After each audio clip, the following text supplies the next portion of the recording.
Hello, everyone. Welcome to the Weekly Spinner Rack. As always, I'm your host, Chris, and I'm joined by my new co-host, Happy Conan.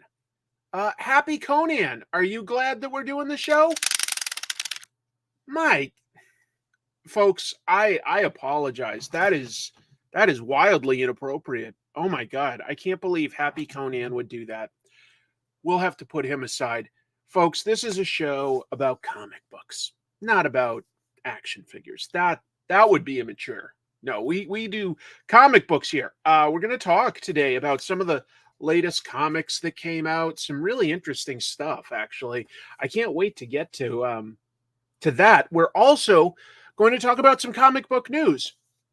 And a lot of it is kind of light, maybe just sort of hints at stuff that's coming down the road.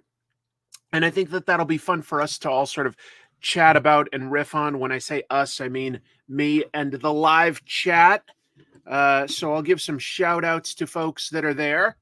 And it'll be good. It'll be a good one. Let's see. Who have we got here? Oh, wow. Well, first of all, a super chat from Steve Sorensen. Thank you. Double salute to you, sir. You definitely earned that. And just, wow. Yeah. Oh, yes. If you wouldn't mind hitting the like button, that's very helpful. Let's see. Excited to be here at the beginning. Oh, absolutely. Double salute. Double salute. Oh, my tiny wee little baby sister. Nice to have you. Quadruple forearm salute. My forearm is of normal size, but thank you.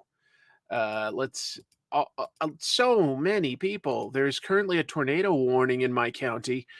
Careful. Those can transport you to mystical faraway lands where you make lots of lovely friends. If Wizard of Oz has taught me anything. If it's taught me anything, I am tired. So I'm trying to artificially perk myself up with today's sponsor, Diet Mountain Dew. When you want lots of energy, but don't want lots of sugar and calories, Diet Mountain Dew. They're not the sponsor.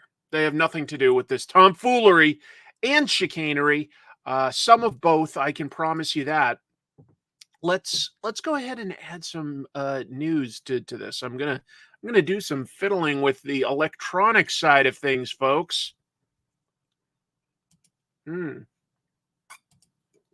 Yes, that will do. That will do. Look at that. Oh boy, nailed it. Thumbnail of the century. All right. Well, please consider staring at the thumbnail. Please consider hitting like and subscribe. And without any further ado, let's get into the news of the week. Oh, that's right. Something that I should promote again. So this coming Saturday, myself and a bunch of other comic book YouTubers are going to be playing Fortnite. We're going to play Fortnite. We had a test. Everything seems to go well. I feel like I'm pretty good at the game. But the more important thing is, you just get to see and hear some of your favorite comic book YouTubers. And if you want, the point of doing all this is to raise money for cancer research, not to raise money for cancer. I think that that's a terrible reason to have a charity stream. Cancer doesn't need the support, but cancer research does. And you can donate at this link here. A lot of different channels here will all be streaming. And I'm still trying to decide if I can stream to my Twitch channel. There's not that many viewers there. I could stream to YouTube. I just haven't really decided if I should. I'm still thinking that one through. But look at all these people. Look at all these wonderful people that are participating. Very exciting. Very exciting. Some of them I've been able to chat with and do things with before, like Comic Drake and Godzilla Mendoza and Nerd Sync, and some of them I'd never talked to before, like Linkara or Matt. So it'll be good.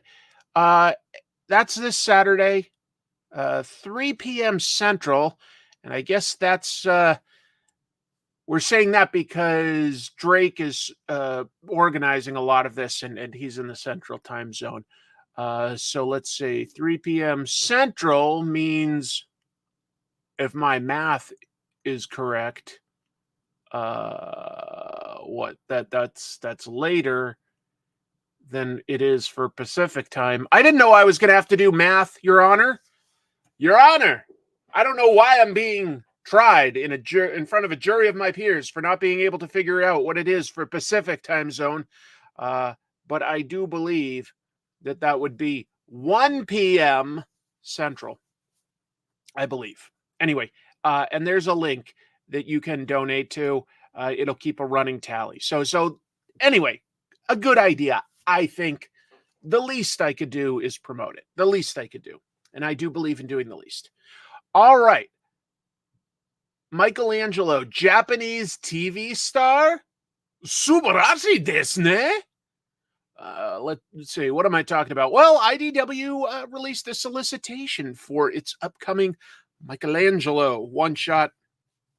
That, as we've heard before, is by Jason Aaron, artist Raphael Albuquerque. And yeah, obviously a very different idea from what we've seen before. Here's some of that solicitation. Michelangelo is living in Tokyo, where he's become a big TV star. It's a pretty cool life, full of fame and fortune. But if he's being honest, Mikey misses his brothers and the sense of purpose they had together. So all we know is that in the upcoming sort of run by Jason Aaron, sort of run, it's a run. It actually is a confirmed comic book run. The turtles will have like sort of scattered, and they're in very different places. We know last week we heard that Raphael is going to be in prison, and now we're hearing that Michelangelo is all the way over in Japan and on TV. So some very different places to start from. It'll be interesting to see how they come back together and to see how they live these different lives. That should be interesting. Yeah, the turtles always look different when they're not in their sort of regular bandanas. I agree. Let's see. Is this based on the new documentary, The Contestant? Presumably, yes. Yes, of course. Yes, and is the rule of improv. So even though I am completely and blissfully unaware of what The Contestant is, yes, this is based on The Contestant. That's all that Jason Aaron wanted to do. But the good news for Andy Kuhn is if Raphael Albuquerque falls down the stairs and breaks his hands, we know that Andy is not too far behind on people that IDW will call on to draw a Ninja Turtles story. So those of us here don't want anybody to die. But if they were to break their hands, well, we certainly can't be blamed for wishing that. I'm kidding, of course. No, I'm excited to look at this, and I thought that the preview pages look good. Let's see. Good thing Raph has that shell. He won't have to worry about dropping the soap. How does a shell help you from dropping soap? I don't understand. What? Huh? Do you think it's a good thing that the Ninja Turtles designs evolved from the original Eastman Laird ones where they had those little tails that would dangle down between their legs? There was a part of me that kind of liked when they had those little tails, but I guess it did look kind of weird. Who knows? Who knows? I don't know. I don't have all the answers, but I do have more news. Oh, including the fact that this goes on sale on everybody's favorite day, September 11th. It's going to be followed by Donatello and Leonardo issues before they all come back together for TMNT. Yes, let's keep Raphael safe. I would personally jump in front of him to prevent him from falling down those stairs. I like the tails too. Do turtles have passports to travel? A fascinating technical question by EJ Sue. And EJ had some lovely comic book stuff this week. Also IDW. Look at that. Look at that cover. Godzilla, 70th anniversary. And there's an EJ story in here. So we're just being flooded by comic book celebrities. Enough. We're drowning in comic book celebrities. Quick, everyone. Let's talk about beautiful ladies instead. Sydney Sweeney. Her star is on the rise. She is apparently going to be Barbarella. So, Barbarella, if you don't know, is a comic book originally. Yes, it was based on some comics that were by Jean-Claude Forest, and they first appeared in the French V magazine in spring of 1962. More recently, Dynamite started making news stories in 2017, sexy sci-fi adventure type stuff. And of course, it was also adapted into live action back in 1968, starring Jane Fonda. And if all you know about Jane Fonda is like, current Jane Fonda, just do yourself a favor and watch the 1968 film. She is beautiful. She is beautiful. But yeah, it's a fun sci-fi series. And so now Sydney Sweeney is attached to play the title character in a reboot. And the director, according to Variety, could be Edgar Wright. Now, we know that Edgar Wright's next movie should be The Running Man. The Running Man, based on the Stephen King short story starring Glenn Powell. But after that, it looks like he may sign to direct Barbarella. I think a lot of us like Edgar Wright's visual sensibilities, and we've come close with Ant-Man, but Edgar Wright hasn't done a comic book movie. Maybe finally he does. We'll see. So judgmental. Yes, it would be very appropriate if Duran Duran contributed at least a song to Barbarella. Yes. What was the scientist's name? It was Duran Durand. Edgar Wright's great. Edgar Wright's awesome. Well, I guess we sort of got a bit of like comic book like with his first TV show, Spaced. So, yeah. Let's see. I'll give her a chance. The writing in Madam Web is not her fault. That we know about. There's never been a full investigation. I think we still need to have an investigation into who wrote Madam Web and who inspired it, and that those people should be brought to justice. Sorry, I'm going to take that controversial stance. I think that the creators of Madam Web, the film, should be brought to justice. Shit, you guys are right. He did direct Scott Pilgrim. That is a comic book movie.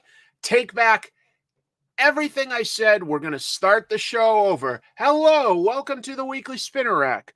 I talk about comics, but I sure as hell don't know much about them.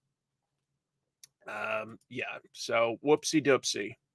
Whoopsie doopsie is my new catchphrase. Moving on. Marvel announces more X-Men books. I think that this is going to be a weekly feature for the next few years.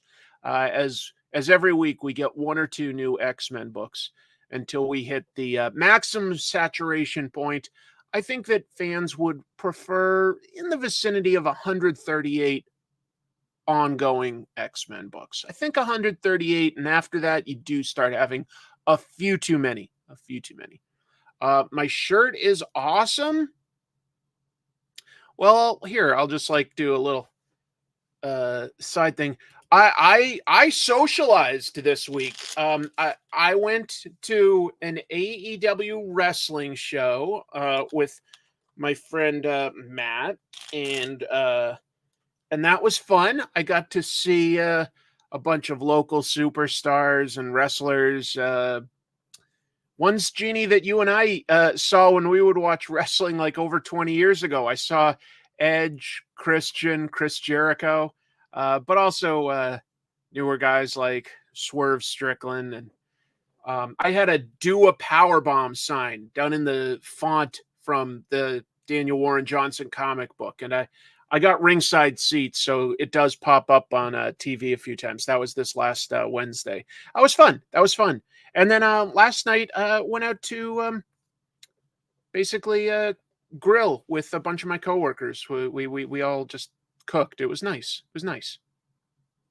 So we had it's definitely exhausted me mentally. I can only do so much socializing, and I definitely have hit my saturation point there. Let's see. What did we grill up? Well, we had some beef empanadas that were made by hand, and those were delightful. And my friend Zach grilled a bunch of Caribbean jerk chicken. Quite good. Yeah, it was nice. It was really nice. Anyway, you went to the Portland AEW show. It was some really good wrestling. It was really nice, and it was nice to see it up close. But you're not here to hear about me. You're here to hear about X-Men. So here we go. Yeah, 2 more X-Men books. Let's see. So first of all, Dazzler and Storm are the 2 books, each getting new titles. Also, Storm is going to be joining the Avengers. That's a big deal these days. That's where, the most powerful and prominent superheroes in Marvel end up. And to the best of my knowledge, Storm has not been an Avenger or on any Avengers team. Dazzler, I believe, was on an Avengers team in the past. But not Storm yet. She's been on the Fantastic Four. She's certainly been on various X-Men teams, but not the Avengers. So, Dazzler, that's by writer Jason Liu, artist Rafael Loureiro. I hope I pronounced that right. Following her on a world tour, because she's a musician, obviously, and she's going to have an interesting supporting cast. I kind of like this thinking. Head of security, Domino. Personal bodyguard, Strong Guy. One-man roadie, Multiple Man. Drummer, Shark Girl. And expert publicist, Wind Dancer. That's an interesting group.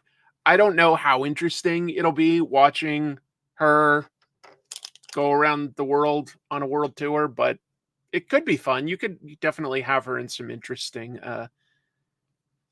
locations.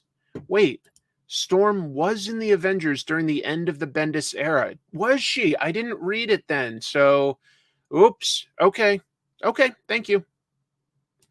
Oh yeah, Dazzler and Longshot were a longtime couple in the Claremont era of X-Men. Well, Lila Cheney is her own superstar musical artist. Yes, in the world of X-Men, there are literally 2 mutants who are, instead of being feared and hated, beloved because they're good singers.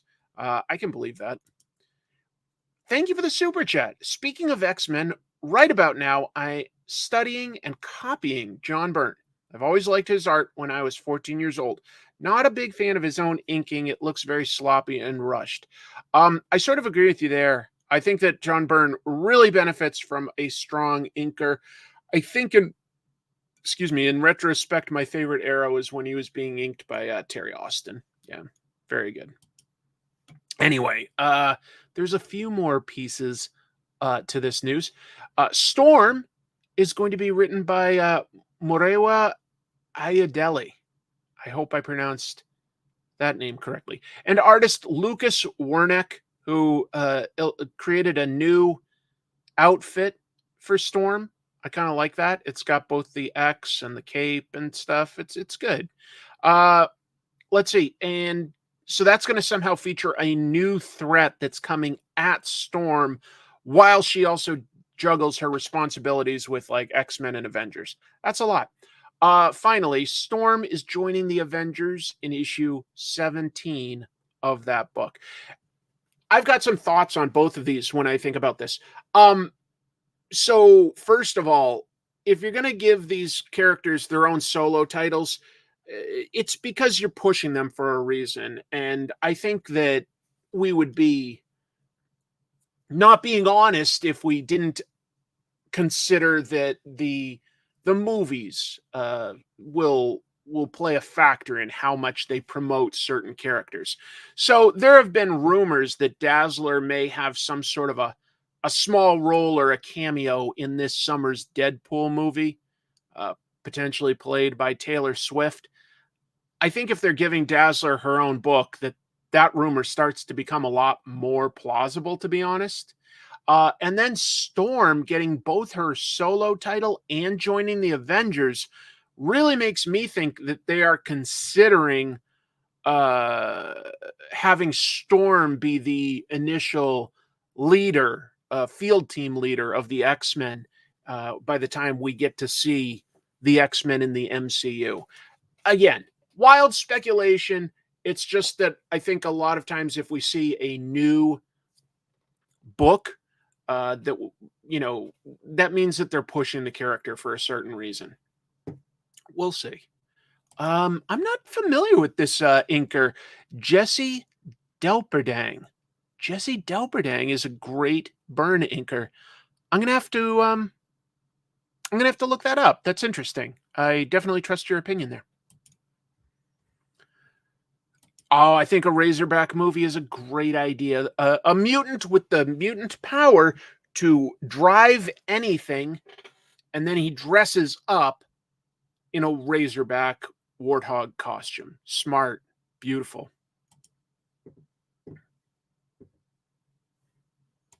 I know Jesse's work from inking Andy Kubert on Batman. Okay.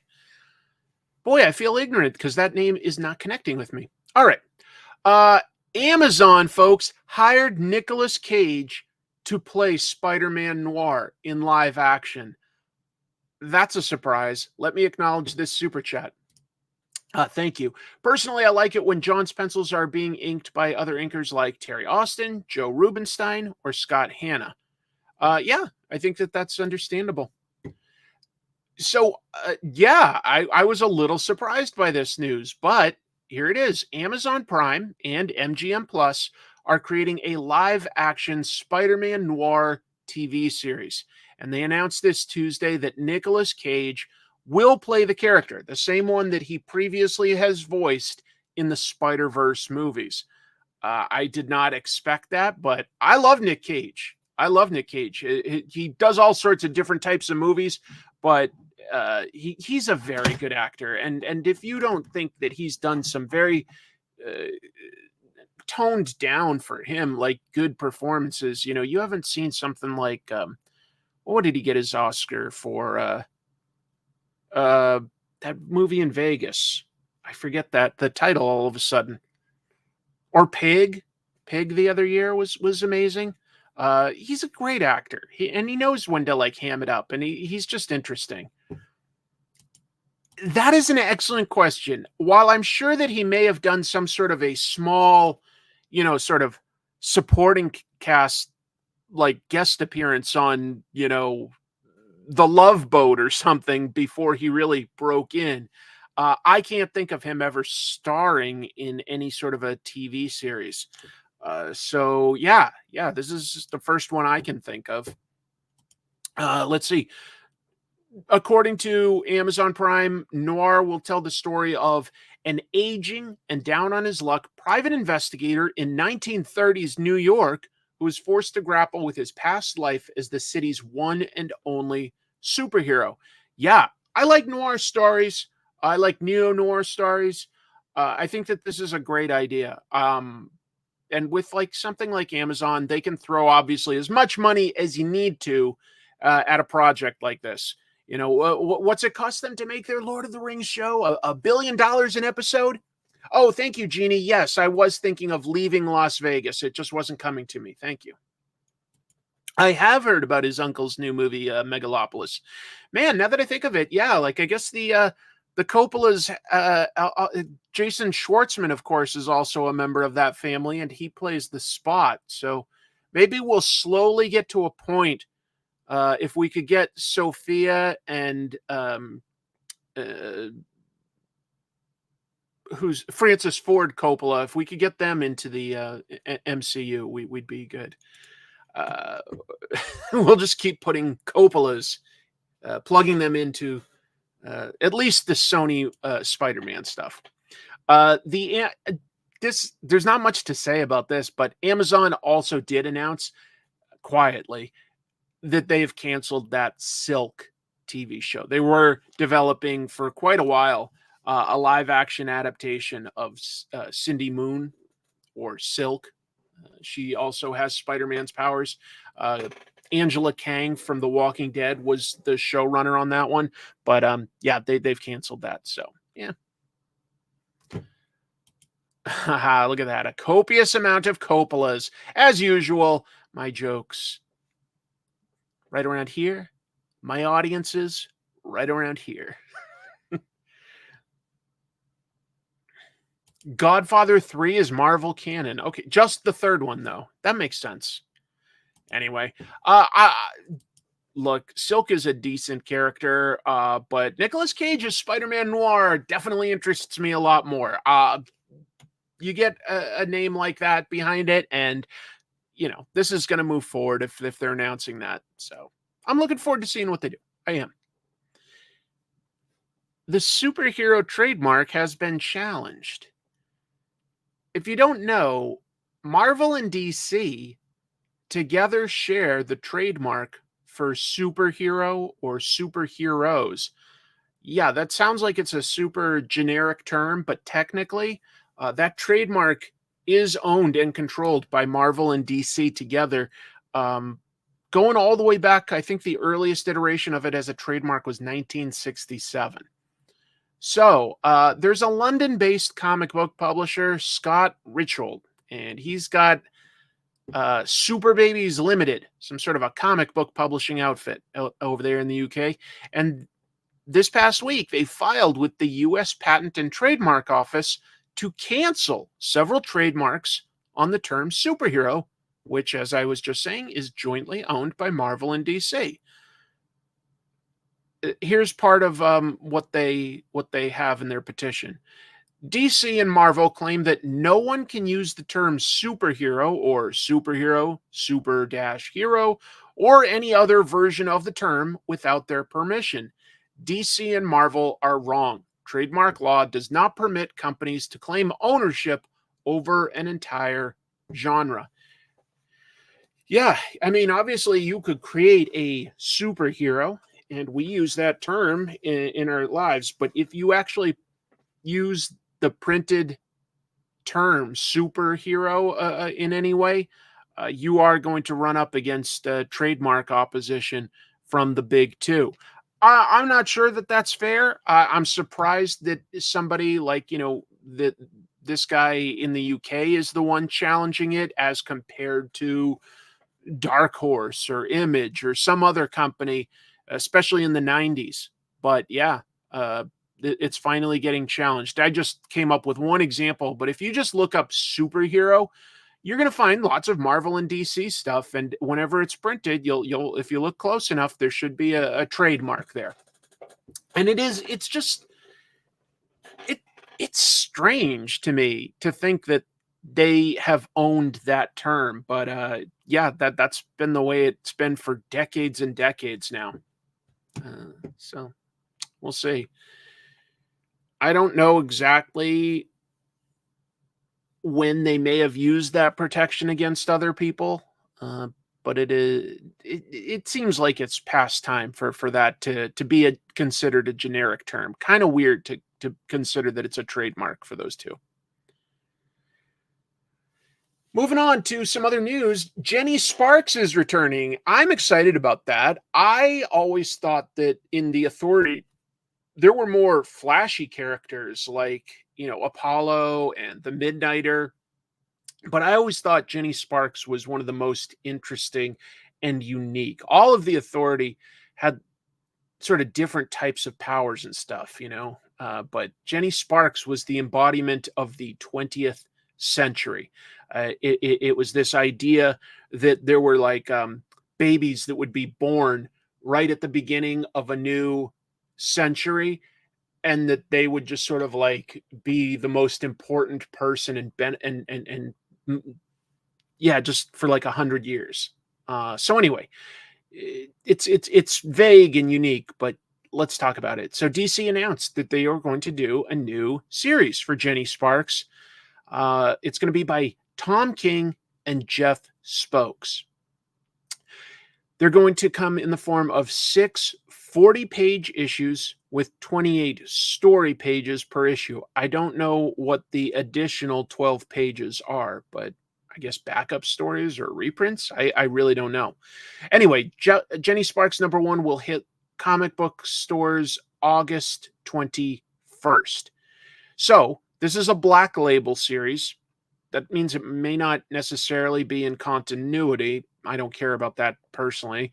But let's see. It was described by King as following, quote, "The spirit of the 20th century comes to the 21st to try to save 5 men and women taken hostage by an out-of-control and infinitely powered Captain Atom." Weird. Very weird. I don't know why you're calling him a fake CIA guy. He legit did work for the CIA before he became a comic book writer. Let's see.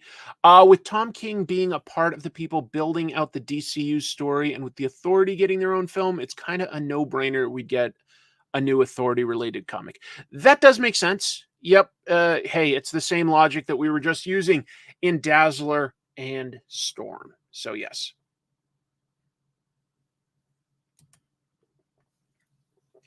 I had never considered who should play her, but Mia Goth can do anything, so sure. Yeah, I'm not super familiar with Jeff Spokes, but the few pages I saw for this looked really good. Exactly. Yeah, she is the embodiment of the 20th century, and we are now in the 21st. So we'll see. Oh yeah, absolutely. I even own an original page of art by Brian Hitch from the Authority. I love it. Yeah. Hello, hello.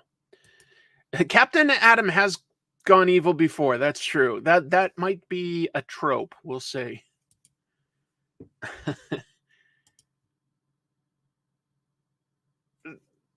There's some cute history to this. So, this obviously looks like a toy, the old Superpowers, but it is in fact a variant cover that DC's doing. I'll explain why and who's doing it. So, this is to celebrate the 40th anniversary of DC's action figure line. DC's Superpowers literally came out 40 years ago. By the way, there was a Superpowers comic book, and it was drawn by Jack Kirby, so that was kind of cool. But really, it was just to put toys out. And those original toys had like card backs that looked like this.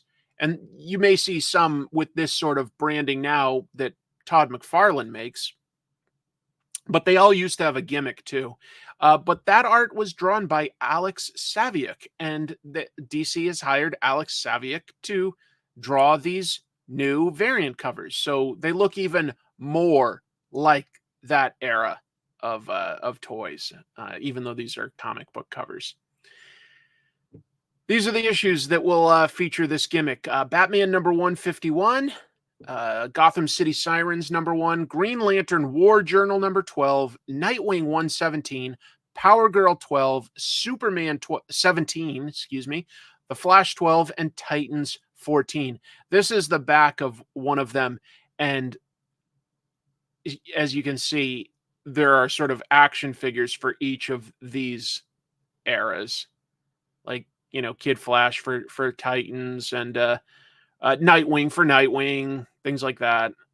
Power Girl, Gotham City Sirens. Yeah, I don't know. Looks fun to me. Looks pretty fun.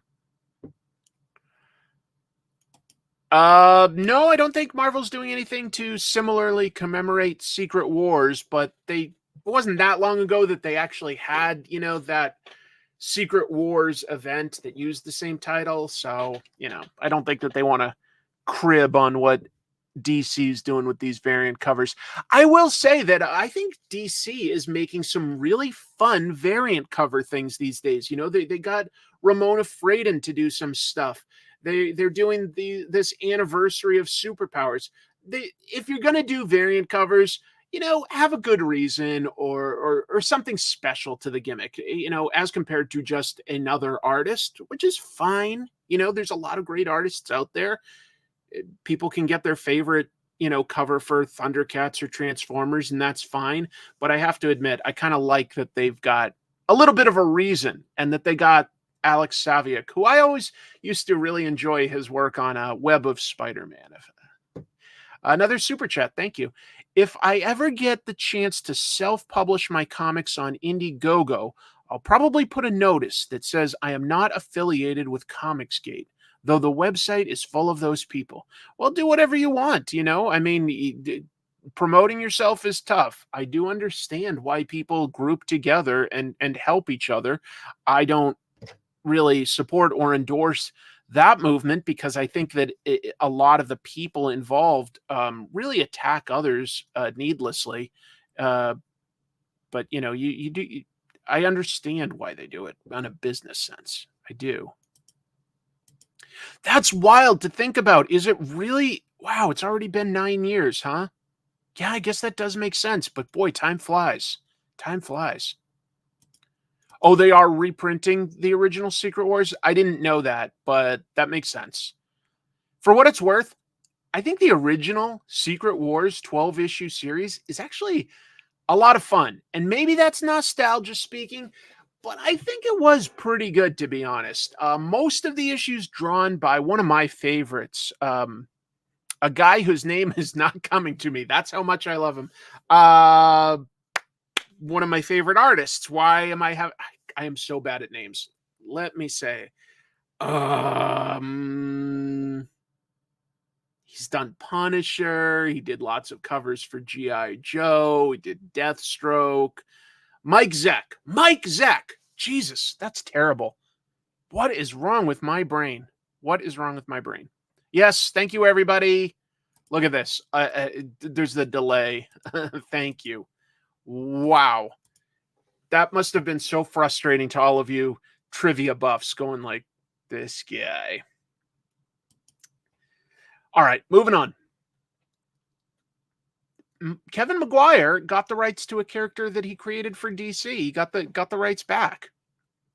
In 2011, Kevin Maguire created a character called Tanga.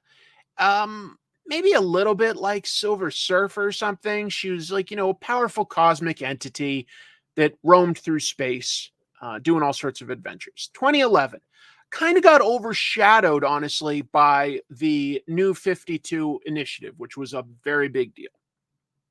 But DC recently gave Maguire back the rights, and in turn, he partnered with a group called Rocket Ship Comics, and they successfully crowdfunded a collection of those stories.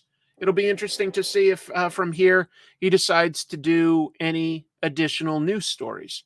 But that's an interesting case of a big publisher giving rights back to someone, except it's not actually isolated because there's also a Kickstarter going on right now by Jimmy Palmiotti in which DC has given him back the rights to his book 21 Down. That was a Wildstorm book.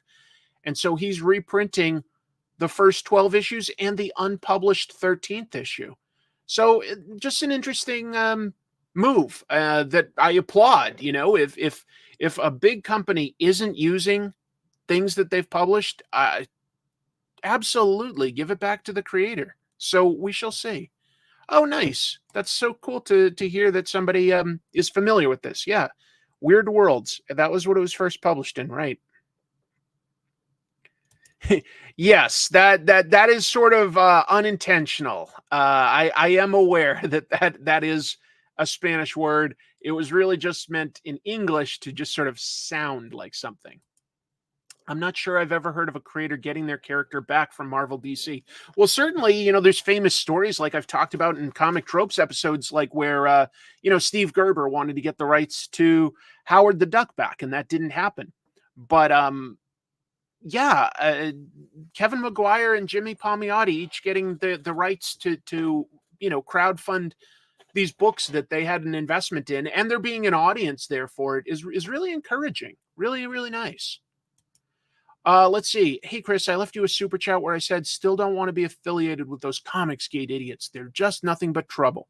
Well, I think that's fine. Good luck with your crowdfunded project when you get there.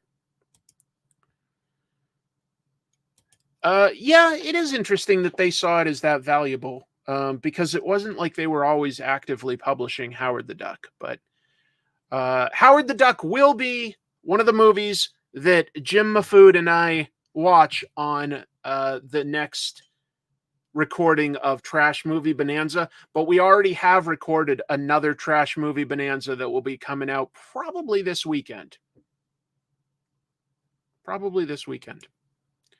Let's see. DC should give Alan Moore Tom Strong top 10 and Promethea since they barely use them.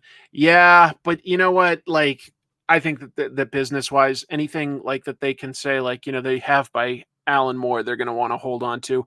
And also, I don't think Alan Moore would do anything with any comics these days. I really think he has walked away from comics. He's done what he wanted to do. He got burned out on the business. I really don't.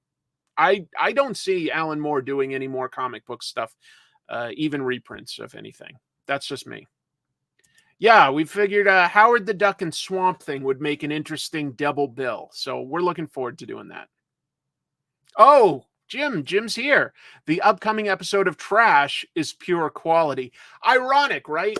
But that's what happens when you put us together. No, I'll tell you, I feel like I know a lot of different like comic book trivia and stuff. One fun thing about doing Trash Movie Bonanza on this channel is I have discovered I also feel I know a lot of movie history and a lot of schlock movie history.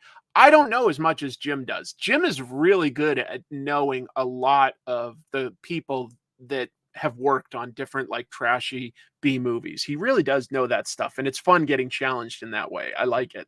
I bet that as we move forward, we see a little bit more of us sort of trying to one-upsman the other guy with obscure notes. Oh, did you know that, like, the writer of this also wrote Trash Slime Girls in the Slimy Dimension X?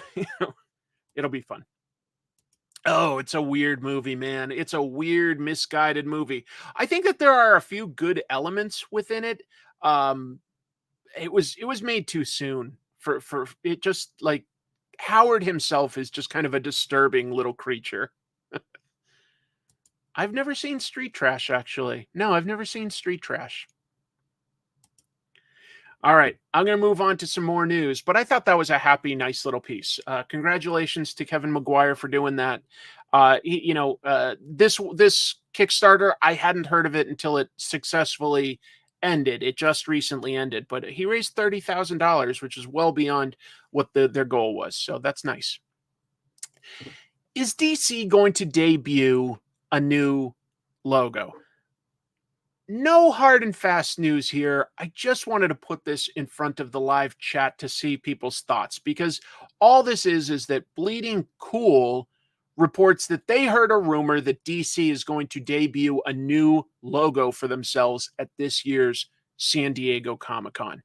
I can believe that. I don't know. There wasn't much to go on with the rumor or anything like that, so there's nothing else to say that's firm. And then I just grabbed this visual of all the different logos that DC has had. And of course, before that, they were National Comics, but Superman was just such a huge hit that they started putting things like a Superman publication and Superman National Comics. Like they had a lot of different logos. The one, of course, I remember the most is going to always be this one, because it was what was on DC Comics when I was a kid. And I think it was also the longest logo, right? Let's see, 49 to 70 is still 21 years, but this was 76 to 2005. Yeah, that one was the one that they had for the longest time. Each of these has had a little bit of an era, but if they come up with a new one, then that would be more or less in keeping. We'll see. Maybe it'll be a Batman-themed logo. Maybe. Yeah, and I wonder if that's just nostalgia or if it's just really good graphic design. I think I understand that you need to update it at a certain point. I do understand that, but boy, I think that this is fairly iconic. I mean, this one, all it really is taking a very similar sort of DC and just sort of boop 45 degrees over, and you get that. Yeah, I don't know. Designed by Milton Glaser II, famous designer. The current logo is fine. I wonder about branding purposes, if it makes sense, like, every 5 or 6 years to update your logo. That feels a little too soon. You have to at least be close, because I'll say these two were pretty different. The swoosh and like the page peel, those are good designs, but they're both pretty different from everything that came before and after. Let's see. The current logo is strong. They'd better come hard with this new one. Yeah, this is at least simple and straightforward. If you're going to make a new one, it should be better, of course. Hey, how's it going, Chuck? Chuck was also at the AEW show. We saw each other and waved. I'm not a fan of the current one from a design composition aspect. It's not my favorite, but it's simple enough. It's not messy. It's not too convoluted. It doesn't do too much that wows you. There's just something about putting it at a simple 45-degree angle, putting these little stars. It makes it seem like a real stamp. Like that. I don't know. That's what I get out of this. I look at some of the others here and I'm like, well, this one is too busy for me. And this one is just too weird. Like just DC in red with a black border. I was like, I don't care for that one. This one, when it's small, you can barely see. These are fine. These were very much of their era. That's what a lot of logos looked like on comics. They didn't have a lot of graphic design back then. But anyway. We'll see. We'll see. I could go on for a good 20 minutes on how it's not good and how I'd fix it. Folks, is this confirmation that not only is DC getting a new logo, but that CK is designing it? No, that's not what's happening, but it was fun for me to joke about.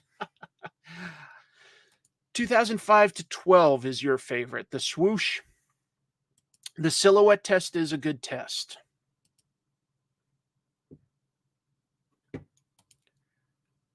Oh no, does it really? I didn't know that. I guess in today's day and age, if you create a made-up word, you should at least do a Google search to see if it means something in other languages. Anyway, it is a rumor. I don't know anything, but we'll see what happens. I just thought it would be sort of fun to look back at the logos. Marvel has really only had like about 3 solid logos, they had their Marvel one that we think of from the 90s for a long time, and they have the one from today that just says Marvel in blocky letters, but it's never, they haven't messed with it a whole lot, to be honest. I don't know. DC has finally ended its long-delayed Justice Society title. This is a book that's been plagued by delays since it was first announced. They announced that issue 12 of Justice Society of America, that's going to come out August 28th, and it's going to be the final issue. It's written by Jeff Johns, art by Todd Knock. The series was originally solicited as an ongoing series back in November of 22, but it's just been delayed a lot. I don't know anything for a fact of why it is, but knowing that, Jeff Johns is currently very busy with, his Ghost Machine stuff, I sincerely wonder if his interests were divided enough that it just, led to this being delayed. I feel like that's pretty reasonable speculation, but I don't know anything. Yeah, I can understand that. I don't think Star Sapphire's in there. If you're looking at, let's see. So this is Huntress. This is Thunderbolt. I don't know who that is. Maybe Vixen or something. I really don't know. I don't think Star Sapphire's on the team, but I haven't read it, so I don't know.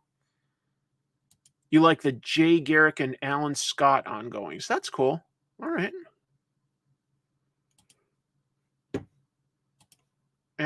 I thought that there was something else, but I guess that's all I have to say for that piece of news. Yeah, just that DC is finally canceled it.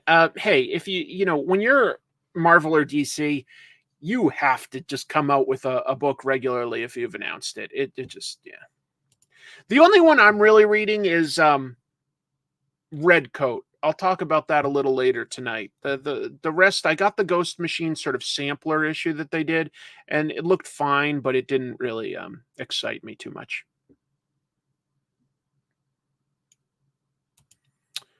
I think Todd Knock may have done some work for Extreme Studios, but he's been around for a long time doing work for like a wide variety of publishers. You're also reading Geiger, yeah. Rook is an interesting premise. It just didn't hook me quite enough, but it's a good premise. We'll see. All right, moving on. I wanted to talk about this. Diamond Distribution. Long time they ended up being the only game in town. In the 90s, the distribution model really collapsed and condensed, and for a long time, Diamond was pretty much the only game in town. But in more recent years, they faced competition. DC went with Lunar. Marvel went with Penguin Random House. Diamond lost Image. They've lost a lot of their big clients. So, according to this news article, they're diversifying what they're doing. Don't get me wrong. Diamond still does a lot because they still do distribution outside of the US. They still distribute small publishers, and they still distribute the merchandise for even like Marvel and DC, t-shirts, statues, toys. There's still a lot that they do. There's still a lot. So this is according to comicsillustrated.com. Now, comicsillustrated.com got a letter forwarded to them from. It was someone with a Kickstarter project from a comic. They don't relay exactly who. But the person running that Kickstarter got an email from Diamond Distribution alerting them to what they can offer. I said altering. I'm tired today, but alerting them. This is part of what Diamond allegedly said. This is according to Comics Illustrated. We have recently branched into e-commerce and Kickstarter/crowdfunding fulfillment. Diamond Comic Distributors has a long-standing reputation as a leader in the distribution of comics, toys, games, and other pop culture items over the past 40 years. We have recently expanded our services to include crowdfunded and e-commerce fulfillment, partnering with esteemed companies such as Mythic Games, Dara Studios, Golden Goose, and Smartivity. I don't know who any of those are, sorry. But I kind of believe it. They print the whole letter. I haven't heard any confirmation from anybody else yet, but I bet that Diamond is reaching out to do stuff like that. It makes sense. It makes sense that they would try to diversify their business model and pick up more work. Oh yeah, no, Diamond's definitely still around. Diamond's too big that even losing some of these big clients like Marvel, DC, and Image, they still have a lot of clients and a lot that they fulfill. A lot. Not saying sympathy, but I also don't want people to be unemployed or anything like that. It's interesting. It's interesting to me to see these moves being made. This seems smart to me, basically, if it's real, is getting into another aspect of comics and putting those comics into readers' hands.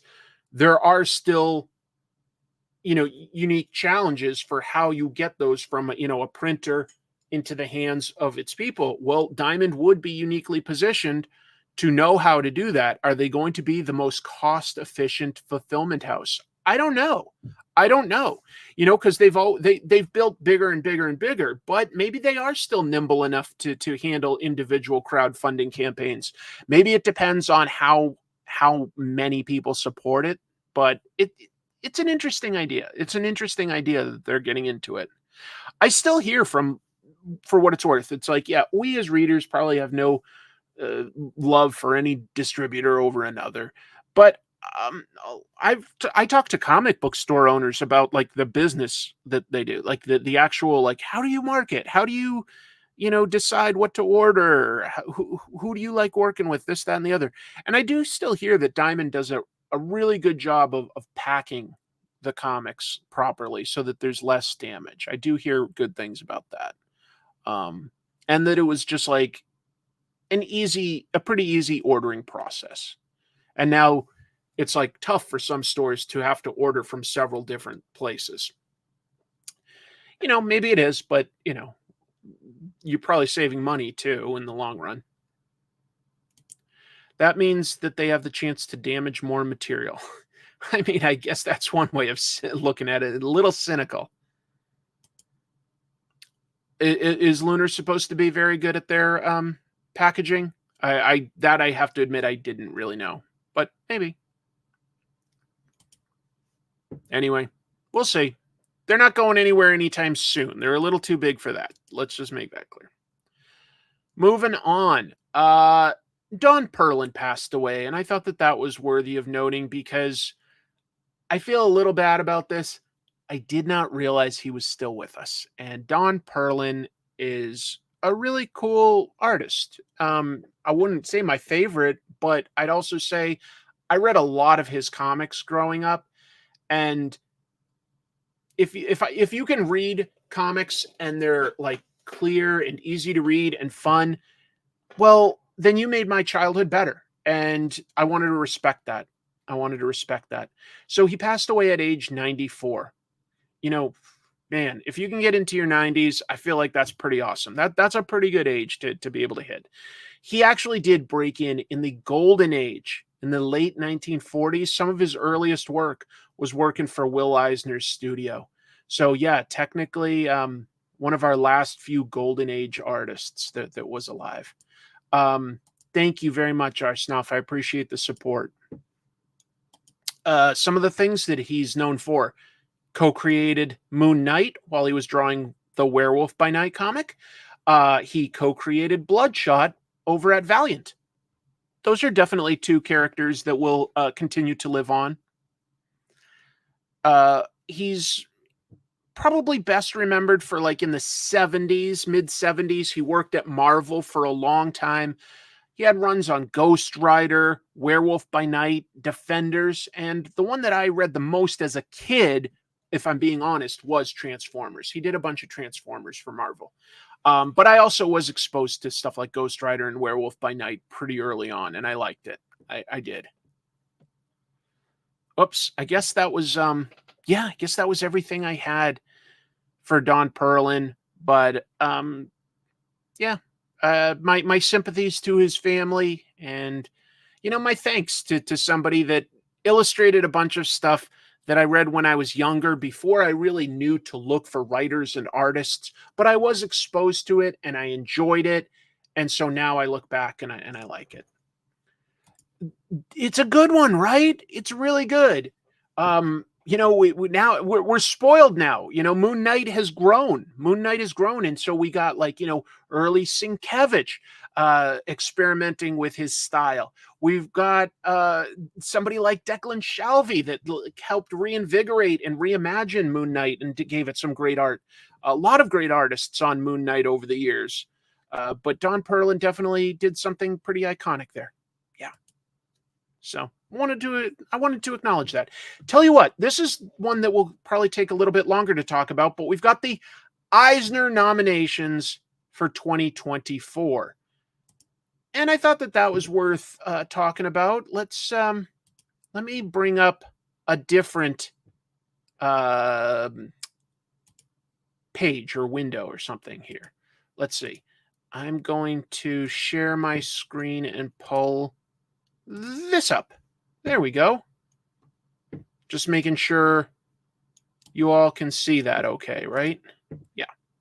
So the Eisners are pretty prestigious awards within our industry. I think that there's a lot of great awards, you know, the Harveys and the Ignats and lots of great awards. I'm not trying to say that any particular awards are better than another, but the Eisners definitely are prestigious, and I thought it would be just worth looking over some of the people that were nominated and seeing what kind of things were nominated. Arsnoff, I'm sorry that you feel you wasted $1. I mean, I'm still here and like looking at the comments. I feel free to comment again. Let's take a look at some of these things. So first of all, we've got Best Short Story, Friendship is Forever by Sam Maggs and Keisha Okafar in My Little Pony. I didn't read that. The Kelpie by Becky Cloonan and Four Gathered on Christmas Eve, I definitely enjoyed. I thought that was great. I didn't read Bump, a horror anthology. I heard a lot of good things for the Comics for Ukraine. That's a really cool thing. And then World's Finest. That's the first of the, young Wonder Girl stuff by Tom King and Belen Ortega. And that's a really tough one. I would say that I'd probably vote for the Kelpie because I really enjoyed it. And I think Becky Cloonan did something really cool with that story. But a lot of cool nominations. Let's see. Kelly Thompson has got to win something. Ever since 20th Century Man was snubbed, I've been raw about it. Oh, yeah. That's cool that Tom King and Belen Ortega got a nomination for the Trinity short story. Absolutely. Yeah. Those are really good. Best single issue one shot. That is always just a cool idea. We've got Horrorologist, Nightwing 105, Star Trek Day of Blood, Superman 2023 Annual, Sweet Paprika Black, White, and Pink probably would be the one that I vote for, but I'd have to think that through just to be sure that that's where I want to go. Because I actually do get to vote on these, so I haven't locked in my votes yet. I'm still thinking about this and looking up some of the stuff that I wasn't exposed to so that I'm making at least an educated vote. Yeah, we're going to... Oh, really? I didn't see that. Let's keep going. Best continuing series. If I'm being honest with myself, let's see. I read Birds of Prey. I read some of Nightwing. I've read Shazam. I read Transformers. I read Wonder Woman. I feel like this is one that I can vote on, like saying, yes, I'm very familiar with all of these. And I think I'd have to give it to Transformers. Again, it continues to surprise me that I can enjoy Transformers so much right now. But I really do recommend it. It's a really good title for what it's worth. But all of these are good books. They are all good titles. Like, I sincerely could recommend any of these, and I wouldn't feel bad about it at all. I really wouldn't. It was so funny to see Sweet Paprika get solicited in the July solicits. I haven't read any either. Let's see. Wonder Woman's been really good. Hard to beat Transformers. I loved all the picks, but I got to give it to Transformers. Transformers blows me away. Daniel Warren Johnson has been an absolute giant in the business lately. Yeah. Well, we'll see. You choose Tom Taylor. That's fair. I respect Tom Taylor a lot. And the stuff that Bruno Redondo is doing on the art for Nightwing really impresses me. I feel he's really exploring the possibilities of the medium. And I anticipate big things for Bruno Redondo. I really do. Best limited series. I always love this. We've got The Cull, Godzilla, Here There Be Dragons. That was a really interesting idea where Godzilla just existed during, the days of pirates and Spanish armadas and stuff. Kill Your Darlings. I think that one got a lot of attention this year. Pee Pee Poo Poo by Carolyn Cash. Definitely surprised to see something this sort of indie compete with some of these bigger books, but I have actually flipped through that. It's pretty funny.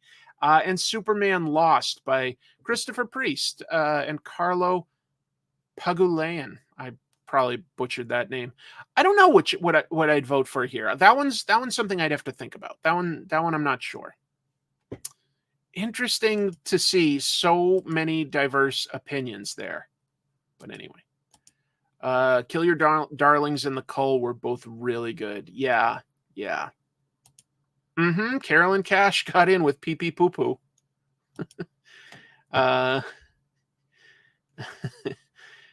just like to I am wondering who will be the presenter of Best Limited Series at the Eisners, and they're going to have to say Pee Pee Poo Poo. Best New Series. Oh my God, this is a tough one. It really is. Look at these. Beneath the Trees Where Nobody Sees. I came to that a little bit late, but it is a fantastic book. Black Cloak was interesting. Local Man, I love. Oh, look at this. Here's the second trade of Local Man. We're going to be talking about this in a little bit. It's relevant. Phantom Road. I always respect stuff by Lemire and also Gabriel Hernandez Walta. And Somna by Becky Cloonan and Tula Lotte. This is a competitive field here. I think I might give it to Local Man because I enjoy it so much. But it's like it's such a different book than everything else here. And it's like I want to honor all these books.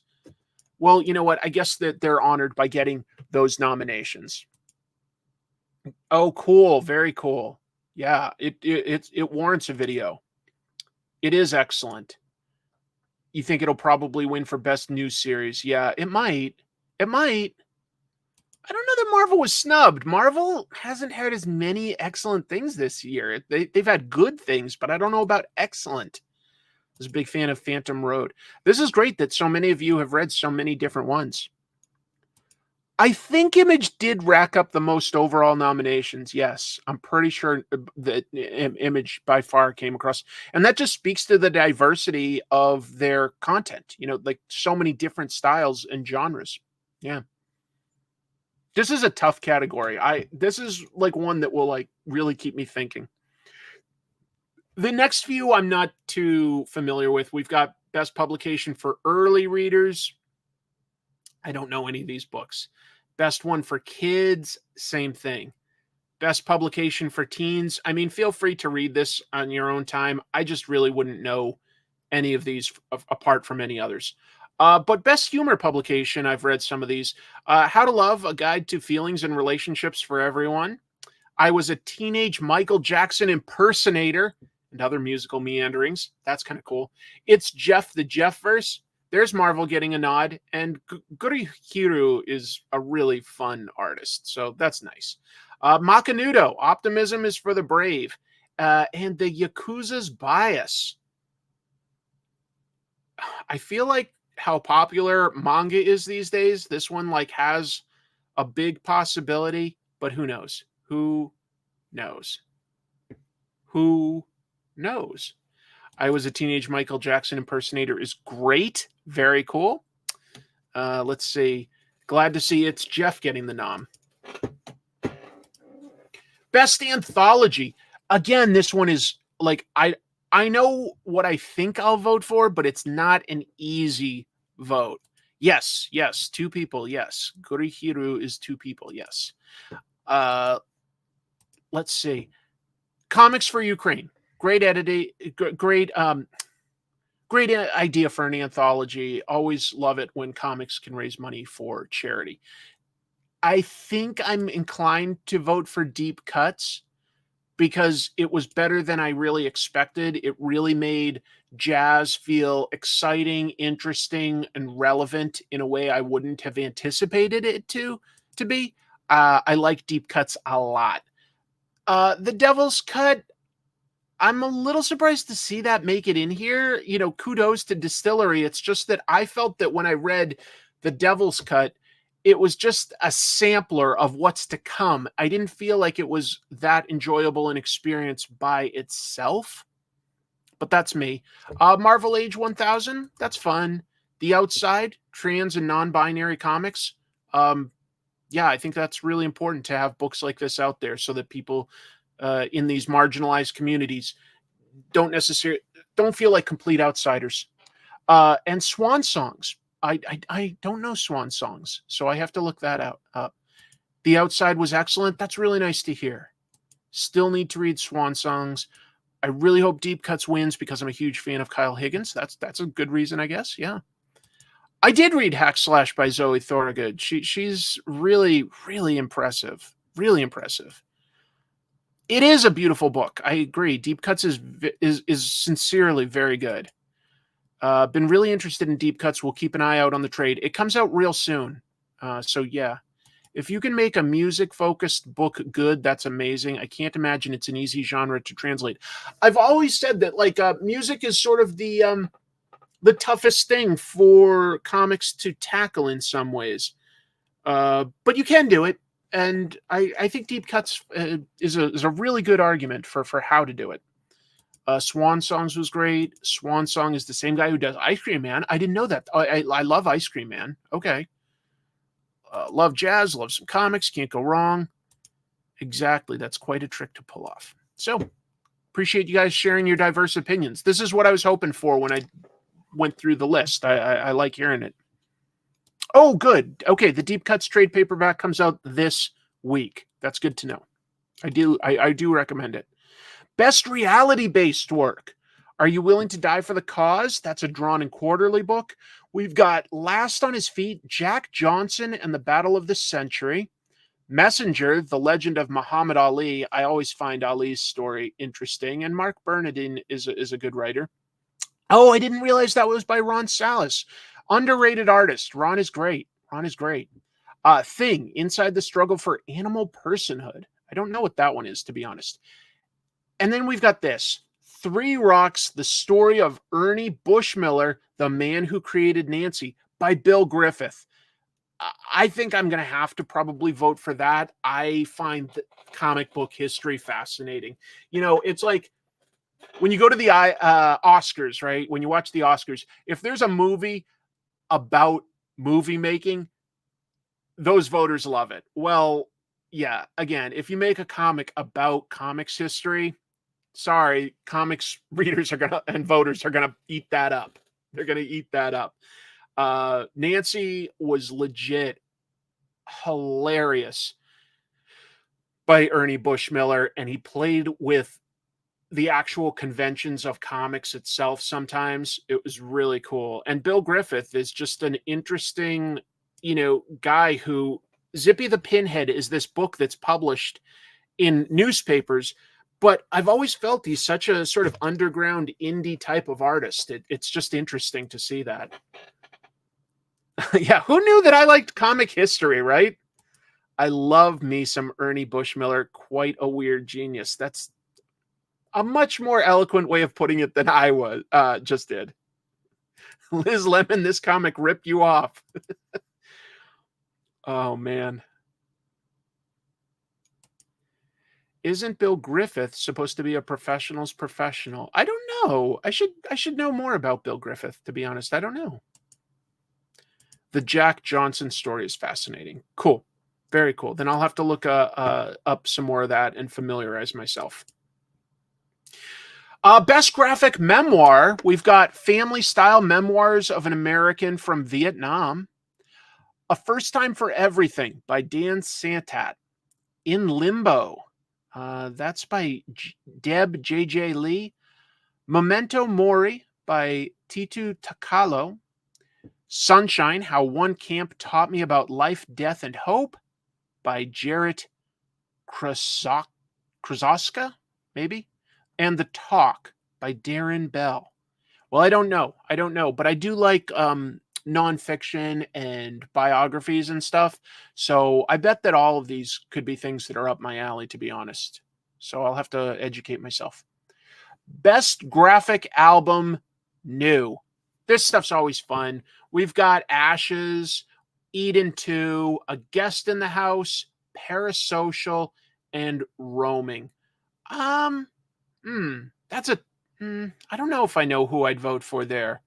I think I've seen some of Eden 2, and I like both of these creators, but I haven't read Roaming, so I'll have to look into both of those. I didn't care for Memento Mori. I was looking forward to it too. Oh, man. Hey, you gave it a shot. That nobody can fault your opinion if you gave something like that a try. Graphic album is basically just sort of like, a big single story, like a graphic novel, more or less. And we've also got best graphic album that's a reprint. Interesting options in here. Doctor Strange Fall Sunrise Treasury Edition by Trademark. He's always a very interesting artist. The Good Asian. I talked that up as a really good crime story. Pornsack Pichot and Alexander Tefenki. Hip Hop Family Tree, The Omnibus by Ed Piskor. Orange Complete Series Box Set by Ichigo Takano. And Wonder Woman Historia, The Amazons by Kelly Sue DeConnick, Phil Jimenez, Gene Ha, Nicola Scott. Look, these are all worthy. Does it feel like that would be fun, but it would also really slow the show down to throw up votes for all of these. I love the idea, but I think we got to keep going, or the show will take 5 hours. I feel like we have to be realistic here. I think since we won't ever really get other opportunities to vote for Ed Piskor and what he, kind of brought to comics, I think he'd be the odds-on favorite for this, and I don't think that that's unfair either. I don't. I think that he, him and his family, deserve this. All of these are good options. They really are. They really are. There's a lot of great stuff to say about the artistry of some of these titles. But, if somebody is gone and we can't really have much more by them other than reprints, I feel like, that you got to give that a little consideration. I really do. We'll see.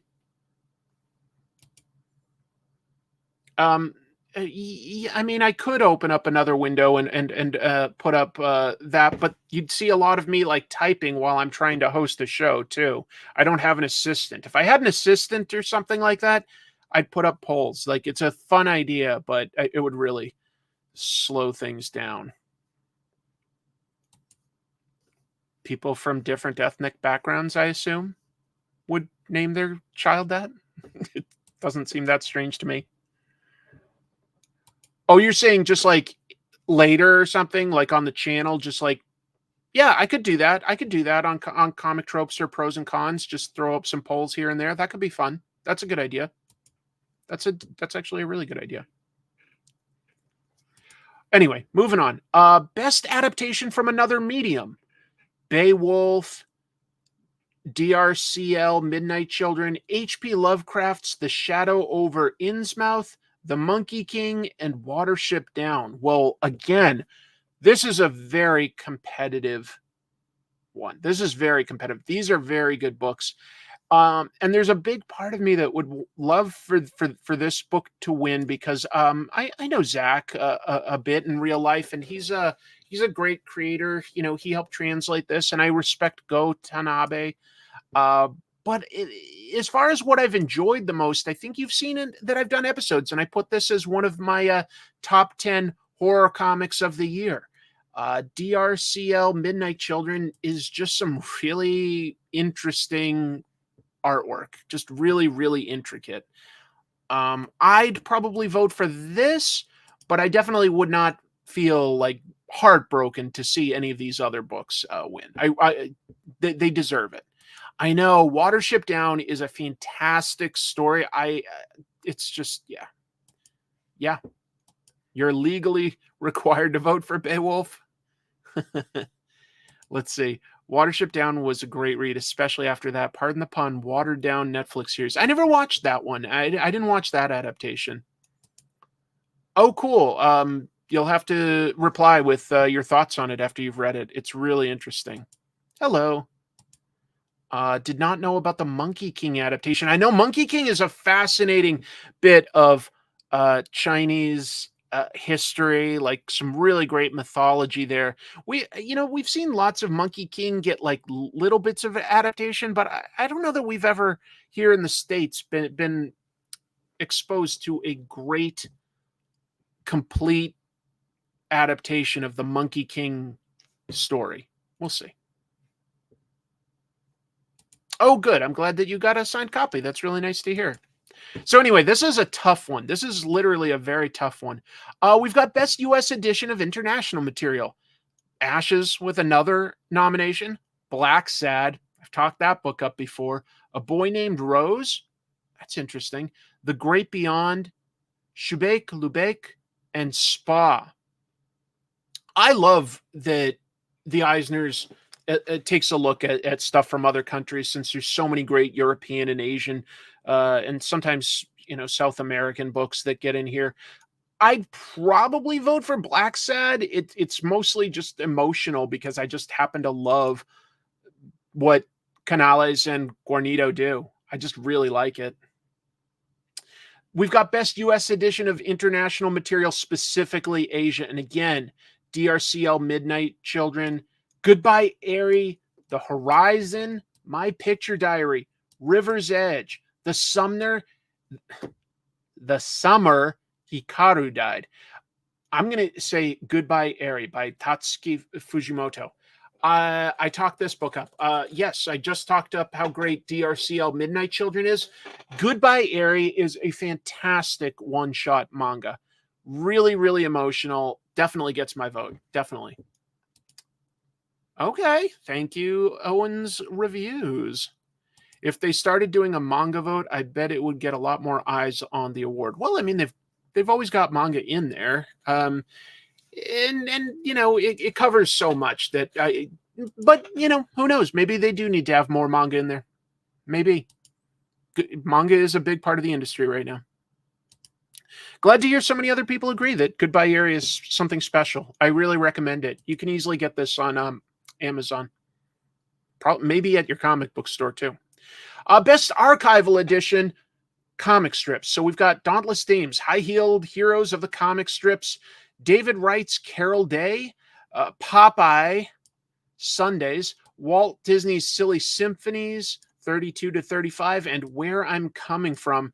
I'll give it to Popeye. What can I say? I'm a mark for E.C. Seeger cigar. I'm a mark. Yeah, really, really good. So that's my vote. Best Archival Collection Project for comic books. Adventures into Terror. That's the Atlas comics that, before they were Marvel, they were Atlas. We got one of these for free comic book day. All Negro Comics 75th Anniversary Edition. The Ballad of Halo Jones, full color omnibus, Alan Moore and Ian Gibson. The John Severin Westerns, featuring American Eagle, and Michael Golden's Marvel Stories Artists Edition. Oh my God. Again, I feel like this is a really competitive field. This is a tough one.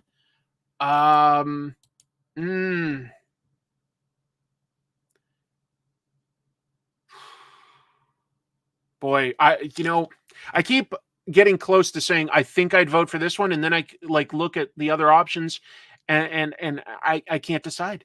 I can't decide yet. This is really tough. Alan Moore is not going to show up to accept that award, I don't think. I just don't see that happening. Not that he would be angry about this, to be honest. I don't think he would be, but I don't think he's going to show up. Let's see. Super annoying on that Halo Jones reprint. They made the colorist and Ian Gibson's name smaller than Alan Moore's. Oh. On the reprint they did? It's interesting. I missed that. Let's see. Severin and Golden going head to head.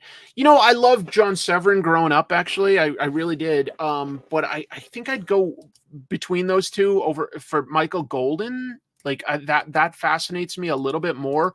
I think that Michael Golden's very underrated in how influential he really was for a lot of the artists that became popular at like Image and stuff like that.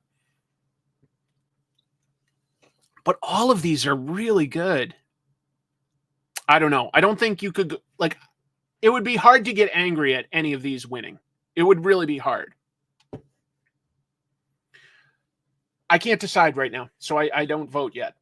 Best writer, Stephen Graham Jones for Earth Divers, Mariko Tamaki for Roaming, Tom Taylor for Nightwing, Kelly Thompson for Birds of Prey, Harley Quinn, Black, White, and Redder, Black Cloak, The Cull, It's Jeff, and Captain Marvel, Mark Waid for Batman, Superman, World's Finest, Shazam, and World's Finest Teen Titans, and G. Willow Wilson for Poison Ivy and Hunger and the Dusk.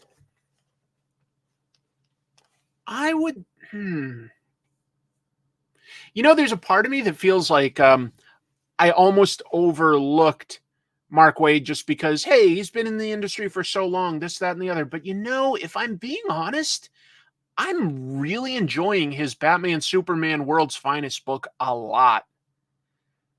And you know what? I by the way, G. Willow Wilson is also, and now that I think of it, Kelly, this is another competitive one. I think I'd have to go with either G. Willow Wilson or Mark Waid personally. And I think I'm leaning towards Mark Waid, but I'm going to give that a little more thought. I'm going to give it a little more thought. Those are the best. I don't know. I don't know how they decide these, because you're right. There's a couple other writers now that you say that I would love to see in there. But yeah, I've got to give it to Mark Waid. Mark Waid has had a banner year. Dude, okay. Yeah. Chip Zdarsky. Yeah, he didn't make it in. World's Finest is my favorite DC book in years. Yup. This is tough. Is it weird that some writers are nominated for a specific project while others are nominated for their body of work for the year? A little, yeah. A little. I don't quite understand that. I guess you're just saying, like, this is the best writer of the year, but, like, these are the reasons why. I don't know. No, I have never won an Eisner. I was technically nominated in the sense that I was an artist on a book that was nominated for Best Anthology, but that's going way back in time. But technically, I did illustrate a chapter in an anthology. So, yeah, it was like 8 pages or so. I don't know. Yeah, Ramvey. Interesting to not see him. Yep. I think that they do stream it now, yeah. Kevin Street, just curious, okay, I missed something. Angoulême is much more diverse than the Eisners. Well, Angoulême is a much bigger event. It might not get more people, I don't know, but it's a much bigger event. So, yeah. Yeah, tough one. All right, Best Writer Artist. Emily Carroll for A Guest in the House. Bill Griffith, 3 Rocks. Daniel Warren Johnson, Transformers. Moku Mokuren, The Summer Hikaru Died. Zoe Thorogood, Hack Slash. Tilly Walden, Clementine Book 2. I enjoyed several of these things. But if I go with my heart, for me, it's going to be Daniel Warren Johnson for Transformers. Zoe last year for, her book, like The Center, that one, I would give it. Hack Slash was great, but not as great. I do like the Clementine books by Tilly Walden a lot, to be honest. But they snubbed Grandpa for his Batman Gargoyle of Gotham book. Yeah. A lot of people. Yeah. Zoe is great. I think that there's a great chance that Daniel Warren Johnson will win this year, to be honest. Let's talk about the best penciler, inker, or penciler, inker team. Jason Sean Alexander on Detective Comics. Tula Lotay on Barnstormers. Inaki Miranda for Godzilla, Here There Be Dragons. Dan Mora, Batman, Superman, World's Finest. Chris Somney, Firepower. Jillian Tamaki, Roaring. I'm going to vote. I'm going to vote for Dan Mora on this. It's not easy, but that's what I would vote for here. That's what I would vote for here. Best Painter Multimedia Artist for Interior Art. Again, we've got Jason Sean Alexander picking up another nomination. Chico, Wanjo Quarnito, Liam Sharp. Congratulations, Liam. Liam's been working in comics for a long time. I could be wrong. This might be his first nomination, but congratulations to Liam either way. Martin Simmons for Universal Monsters Dracula. Sana Takeda for The Night Eaters, Her Little Reapers, and Monstrous. Wow, for Monstrous, that's... Ooh, high five, Chris Somney. Chris Somney's just one of the best. He's really amazing. I read some, but I have to read it when it's translated into English. What would I do? These are such different artists this time, aren't they? Like, there's a lot of different styles on display here. I'm leaning towards Guarnido, but I could be talked into Sana Takeda or Liam Sharp here. I don't know. I'll have to think about it some more. What did Riccardo Federici do? I'm sorry, that name isn't ringing a bell off the top of my head. Have to think about that. Best cover artist. Cover artists are exciting. What do we have? Jen Bartel. Sure, she does tons of great books. Evan Cagle, Jenny Frisson, E.M. Gist, Peach Momoko, Dan Mora. I mean, this one we should really go with like whatever our first impulse is, because a cover, like it's whatever caught your eye. I'm not surprised that that's who you're voting for, and I do understand it. I'm glad that he got nominated more than once, by the way. That's really awesome. Happy for your friend Jim. Where's Jim Mafood in this list? Who do I like the most for covers here? A cover is such a unique challenge, you know? It's such a different set of skills than what we use for like panel to panel storytelling in comics. I'm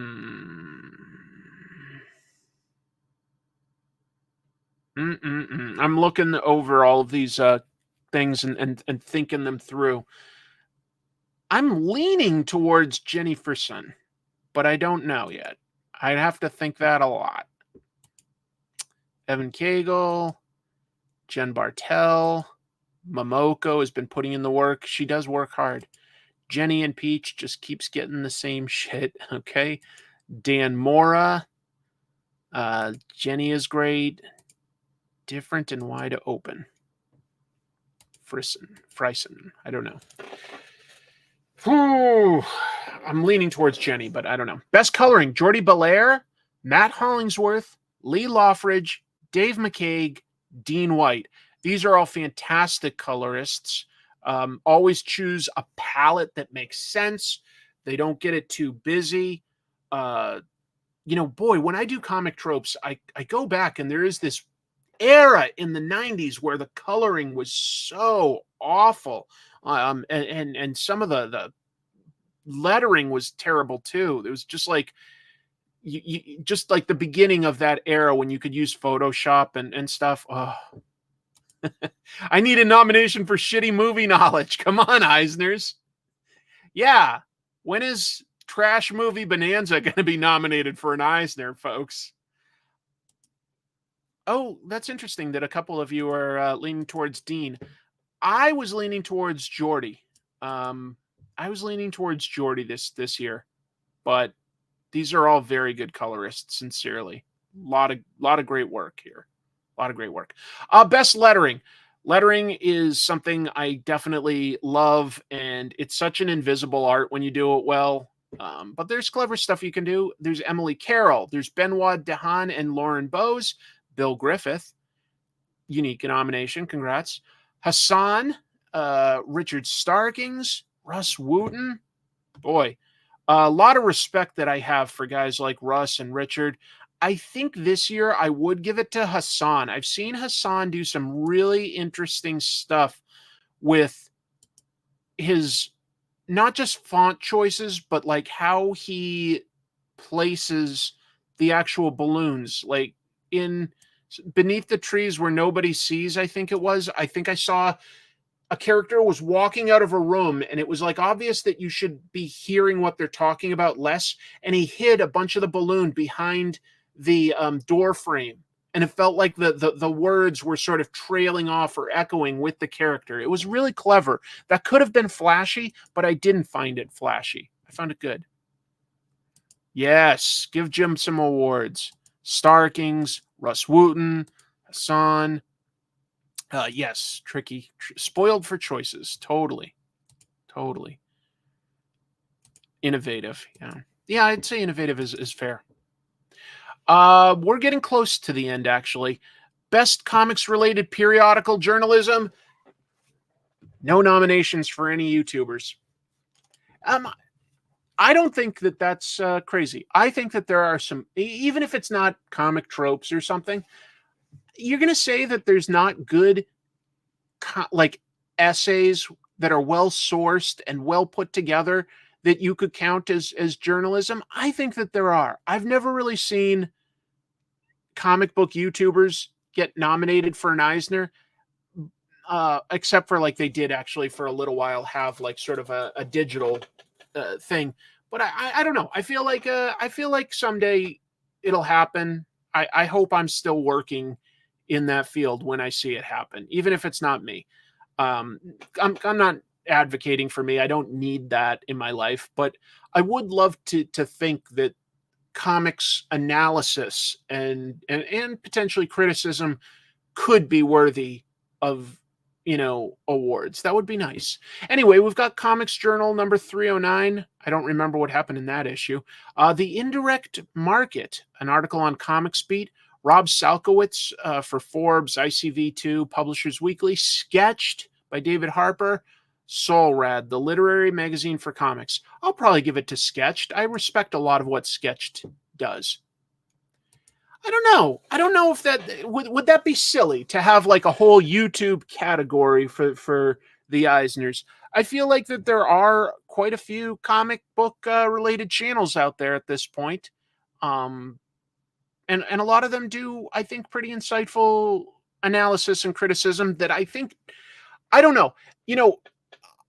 I personally, I'll just like talk about this real quick. I get a lot of messages and feedback for my videos. And I feel like I do hear a lot that people have decided to at least pick up a comic that I talked about or recommended. A lot. Every week I get things like that. And I'm like, and that makes me feel good because I've got my opinions on things or something I want to say, but ultimately I just really do want to excite people about the medium of comics. And so when people are buying the comics or because of something I said, that does make me feel good. Let's see. David Harper's podcast from Sketched is really good. Yeah, I didn't even think about that, but podcasts should probably also potentially be nominated. I think that there should probably be some sort of a digital category. Forbes does publish a few good articles on comic book news, to be fair. They I wouldn't have expected it. I don't know why they're interested in it, but I don't mind. Best comic YouTuber should be, maybe, I don't know. A comics visual media category. But it doesn't necessarily have to be visual, because now that I think of it, maybe like podcasts should be in there too. We'll see. Strange Brain Parts, Kayfabe, need to be in the running. This is for work done, in 2023, Sorry, I got to catch up. Oh, that's nice of you to say.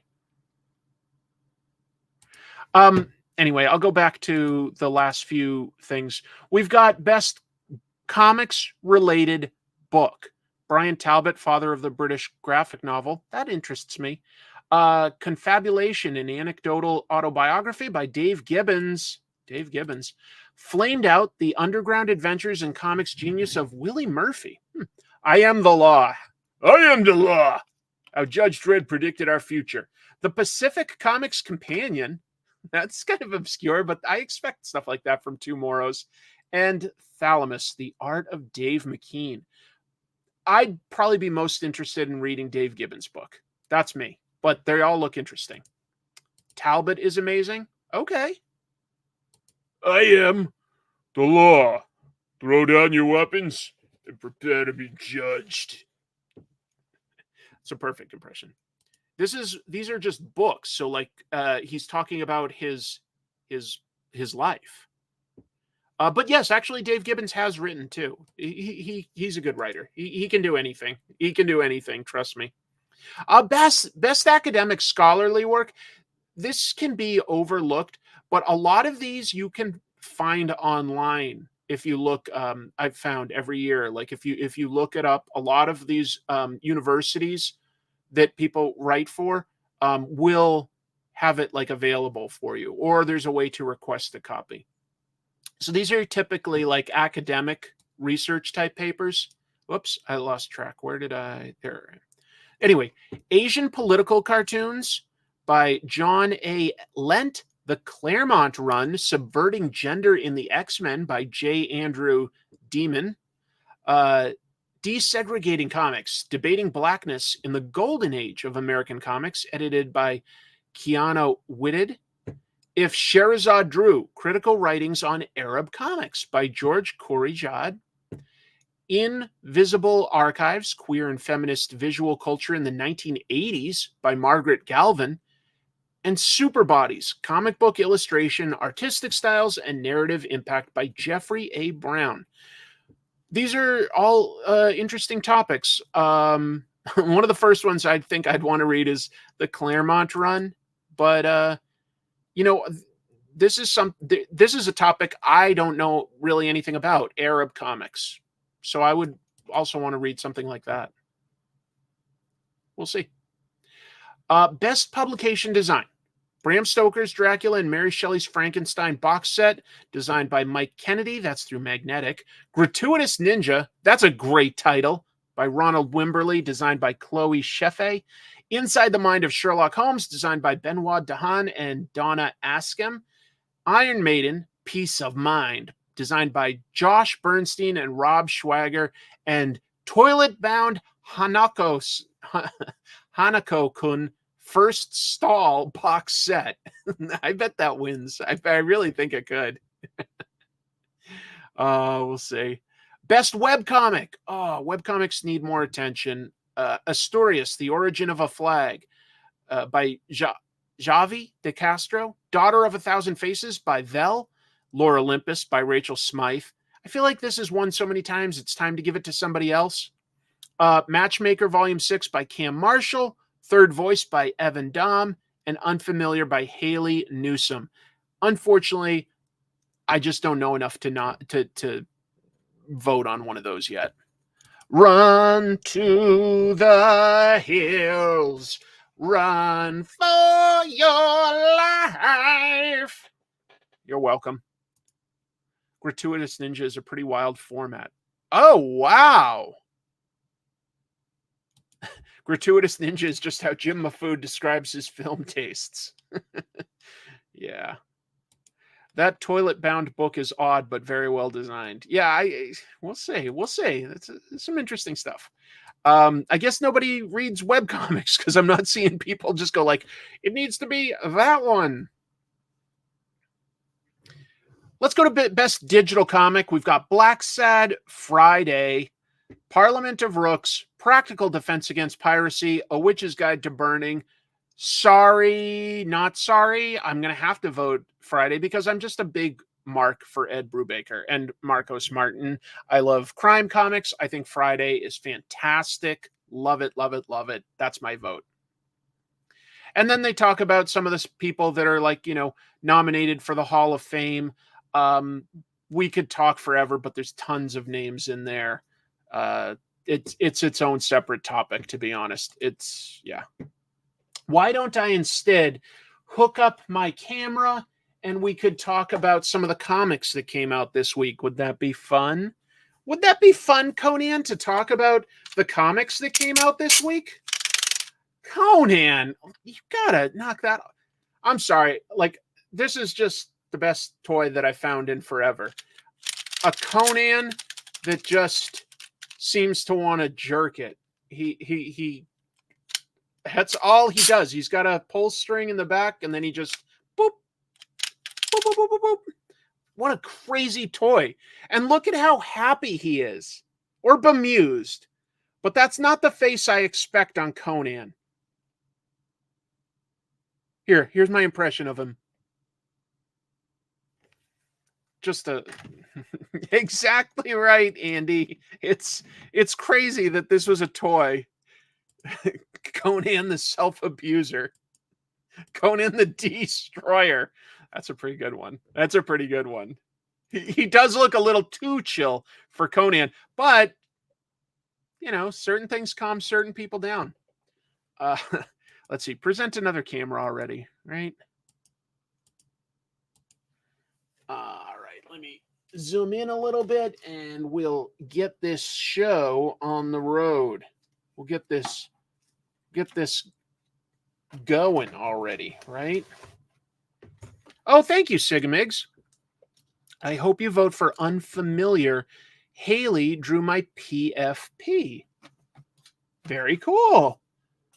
Very cool. All right. I'll give that some serious consideration. What else? Right. I was going to add this. Oh, hold on. Need to adjust the focus a bit there. Let's see. Maybe, is it getting in focus? There it is. And now I just need to zoom right about there. Yeah, Destroyer has to win. I think you're right. So here are like the comics that I picked up this week, but these are also comics that these are Todd McFarlane's Page Punchers, and they made some for Transformers that actually have the old IDW books, and then G.I. Joe. And these are, I got these for, it's $16, and you get 2 comics and 2 action figures and a stand. I think that that's a good value. I mean, you have to care about the comic and the figures, I guess. But $16 is a good value.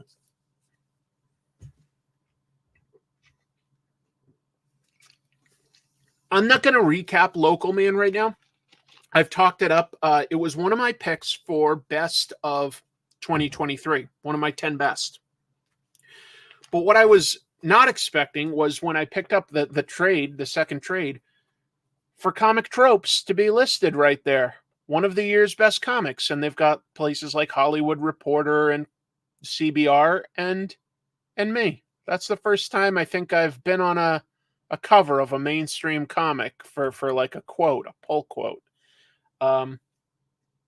Yeah, I'll have to give some more serious thought to how I talk about comics on here, knowing that like it could potentially become a pull quote.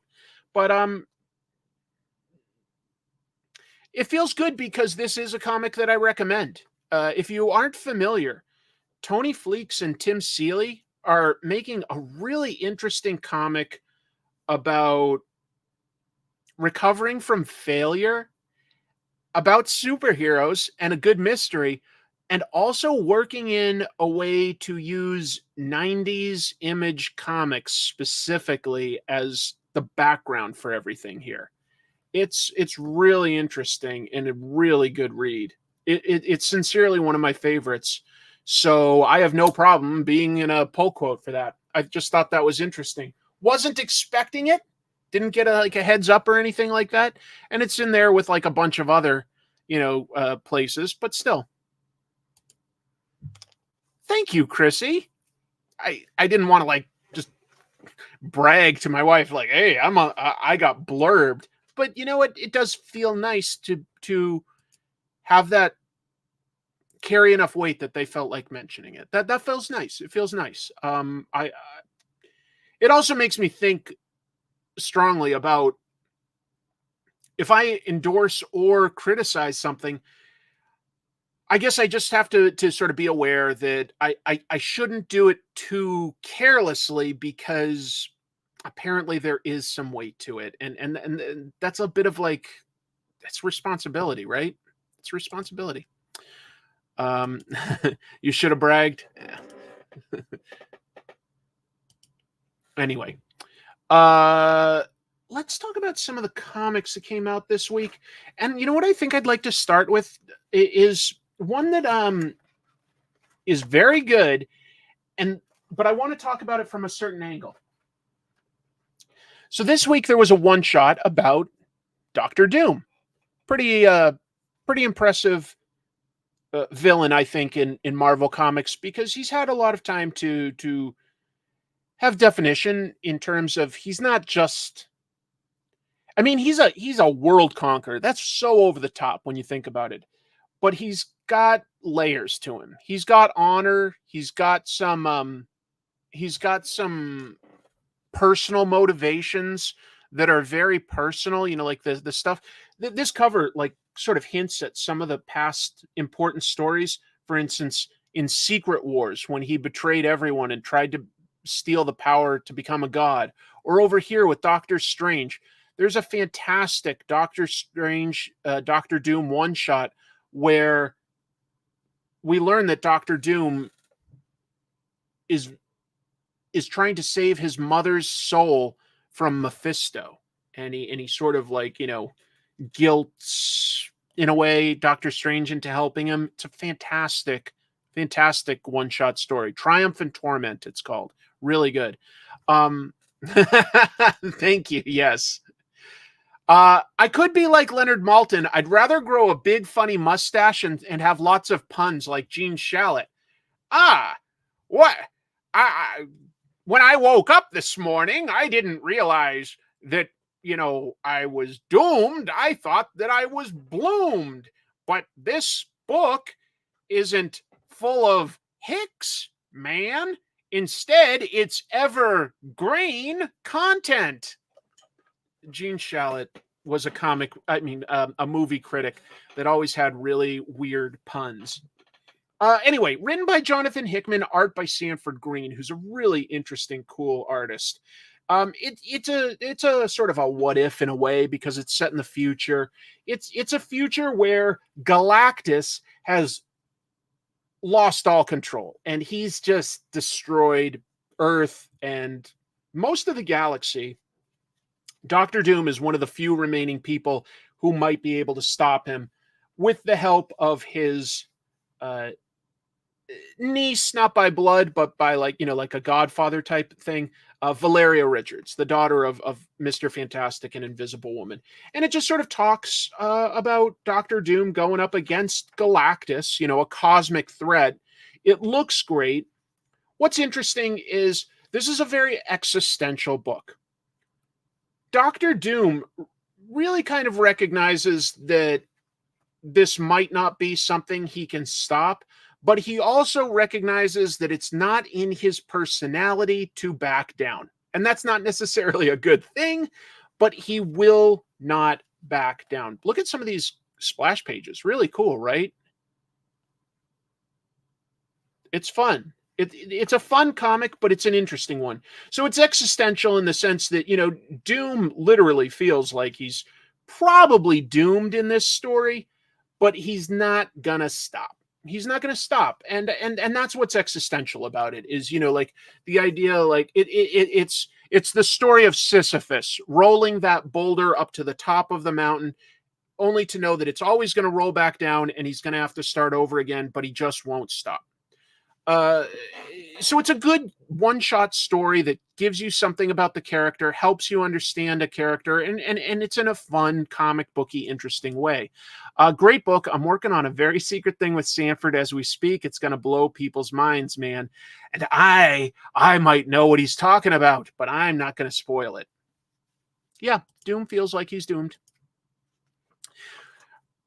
What I'll say is this. This is a very good book, okay? So I recommend it. I think it's probably going to do well from the response that I've seen of people who have read it. But I also worry that the publishers are going to pick up the wrong things from its success, if I'm right and it is successful.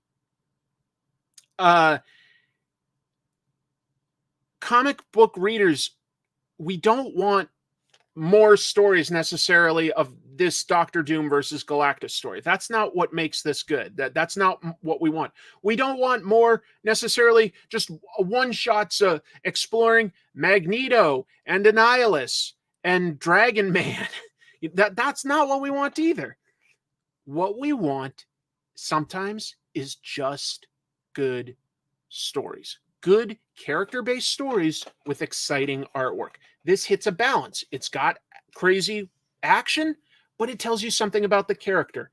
That's why this is good. It's not the subject matter necessarily. It's not the concept of a one-shot about a villain. Does that make sense? That's what I worry about, is that like we are next going to get, you know, the Mr. Sinister one-shot, things like that. That's not the lesson to take from this. The lesson to take, if anybody's listening, and again, just my opinion, what do I know? The lesson is just focus on giving people creative freedom to play with the toys in the sandbox, as long as it's a good story. And this is a good character-based story.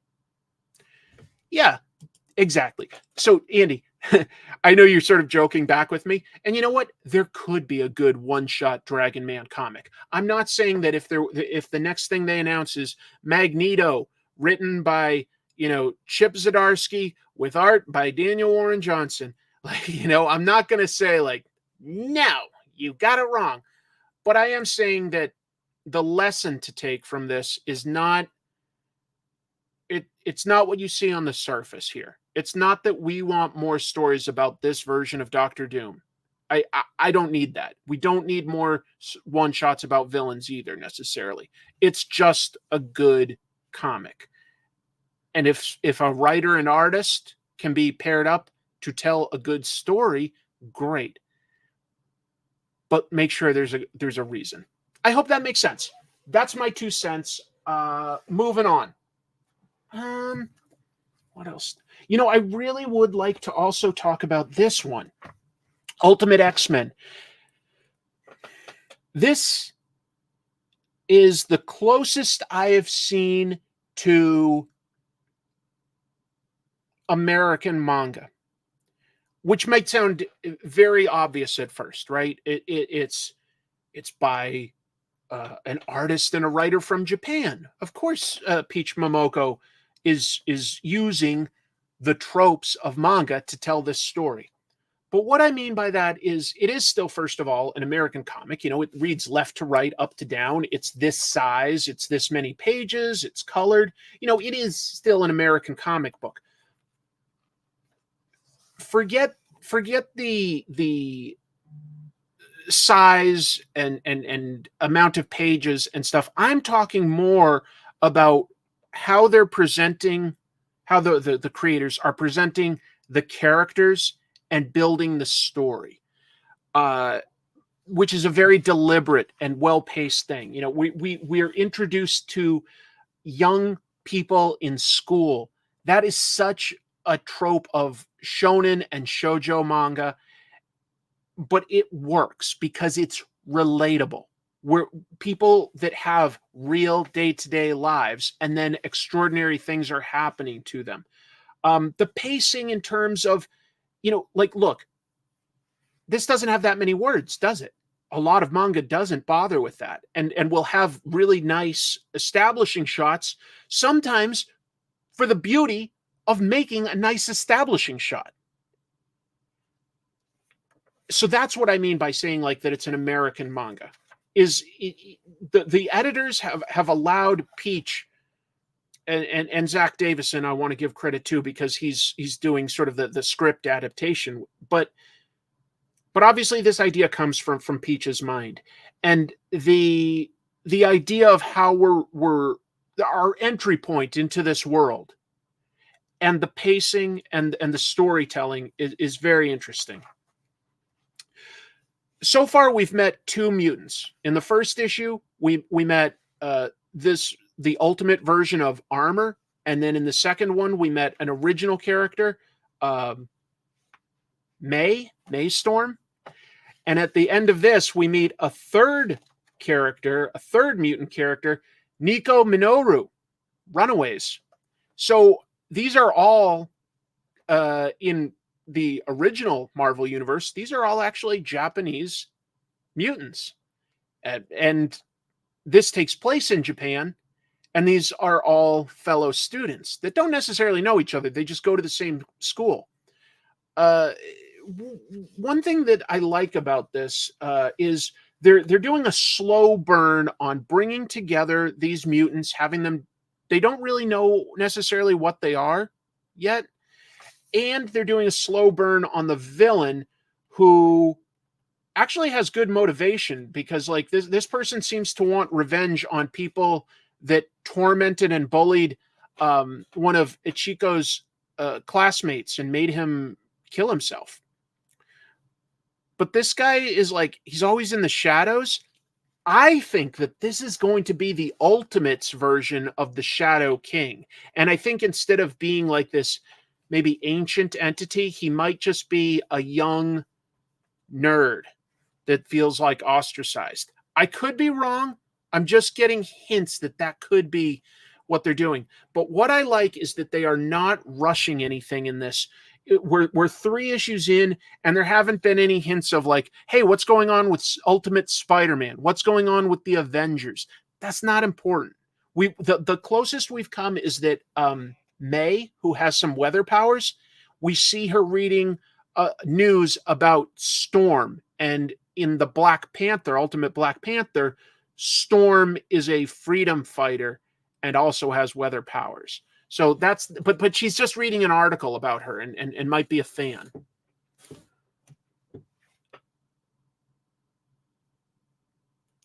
Surge, yeah, Surge could show up. You're right.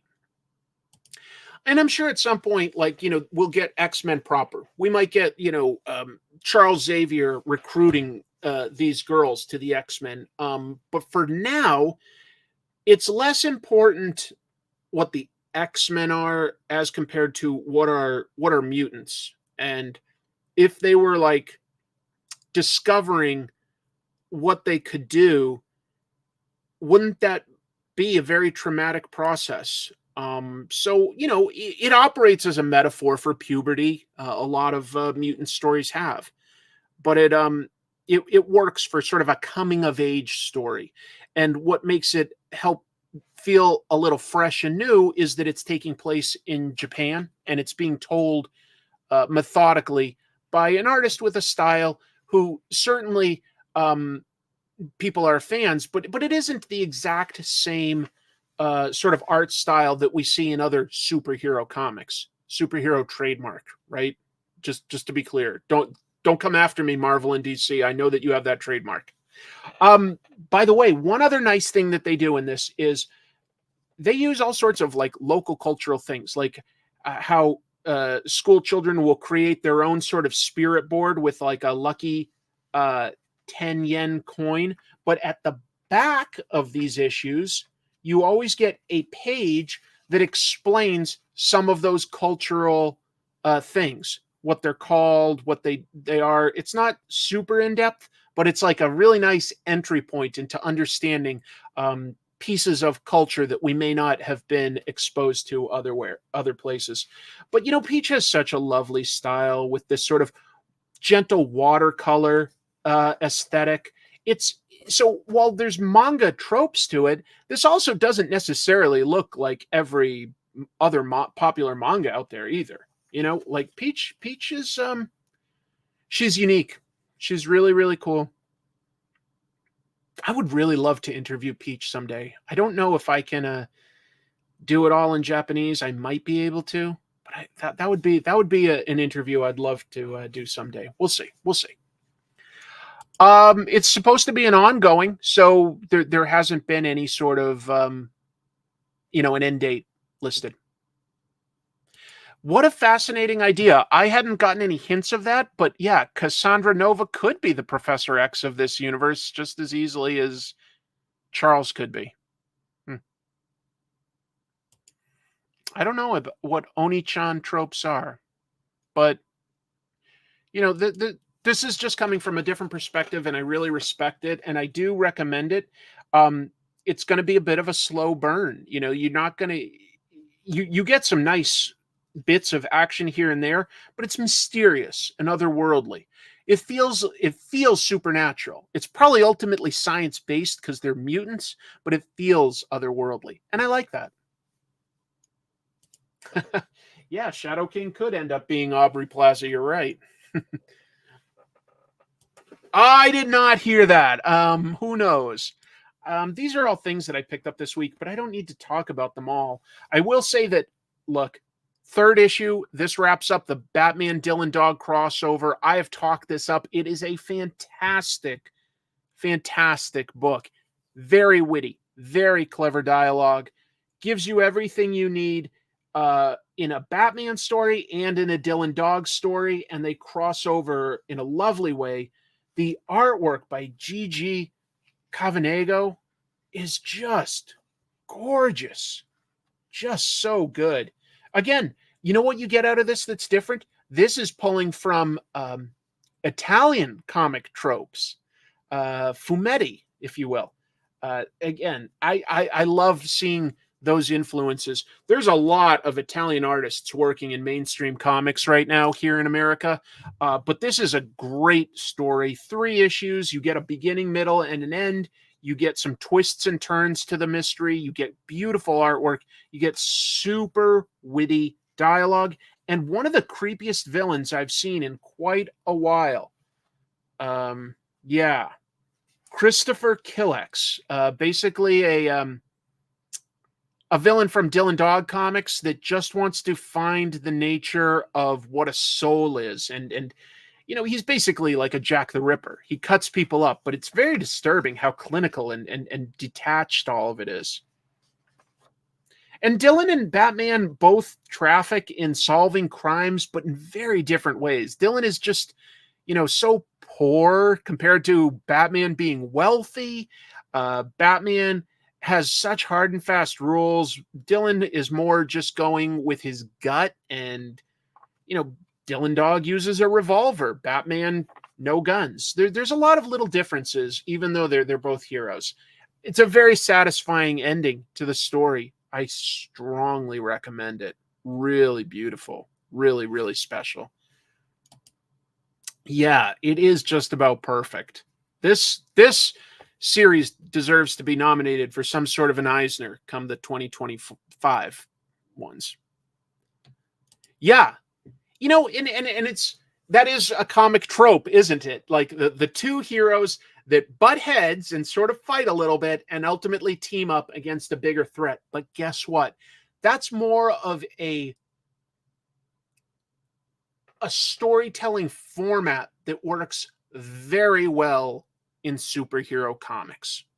It gives us a little of what we want, seeing our two heroes, go up against each other to test what's similar and what's different. We might get a hint that one is better than the other. We don't get quite full resolution, but you know what? It's more satisfying to see them work together against a bad guy. And I think that a lot of superhero comics have lost how well that works and get hung up on the first piece of that the superheroes coming up against each other. And that's why we get these stories like, say, Civil War and similar things, Avengers versus X-Men. On paper, that sounds interesting, getting to see our heroes fight each other. In execution, I find it very unsatisfying because you have to have one of those sides be portrayed as being wrong. But I don't want to see my heroes be portrayed as being morally wrong or logically incorrect. They have to, one side or the other has to either be portrayed as weaker or dumber or something like that. So it's more interesting to see an initial conflict and then have them team up against an actual bigger danger and enunciate that as an outside villainous force. That's just how superhero comics seem to work. I don't think that the hero versus hero dynamic works very well. It works well, like basically in the first act of the story, kind of like culminates in that transition of the first act going into the second act where they start teaming up. It just doesn't work for me very well as a story in and of itself. But fortunately, Batman Dylan Dog does not have Batman and Dylan Dog fighting each other. It has them butt heads in the first issue, work together in a very strange, dysfunctional way for the next two. Just my thoughts. Just my opinions. Is there anything else that I want to talk about in depth? Redcoat looks great, is kind of funny, but I don't have a lot to say about it yet. So I'll come back to that like as it goes on.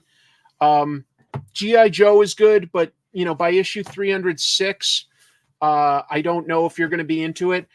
What I can say is that this is obviously a long-running title, 306.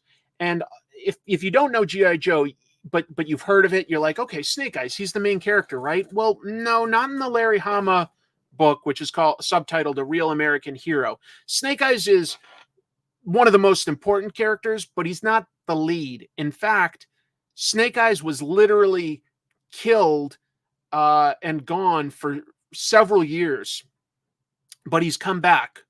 Since the earliest days of G.I. Joe, they have had something called the brainwave scanner that can scan people's minds and have that like memory and all that knowledge and personality stored. That was an early sci-fi concept they had around issue 5 or 6. And in issue 50, they developed cloning technology. That's how Serpentor was created. So those two things together have brought Snake Eyes back. That means that this Snake Eyes also doesn't have the damage that the original hero that we always saw has. He can talk. So that gives us something different. And you know what? 306 issues in, I'm kind of okay with it. He talks, but he doesn't say a lot.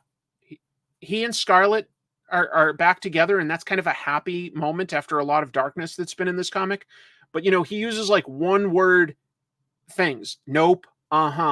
He can talk now. That's different, but he doesn't talk a lot. And it gives us a little bit of a different take on a character that we've been exposed to for a long time.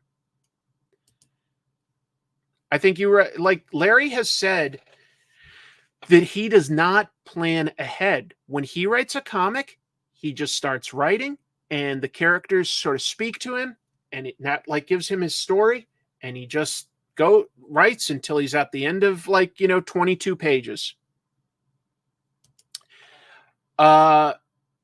What's fun about the ongoing big title now is you can still jump in and out every few issues because it is classic serialized action adventure where there's always subplots going.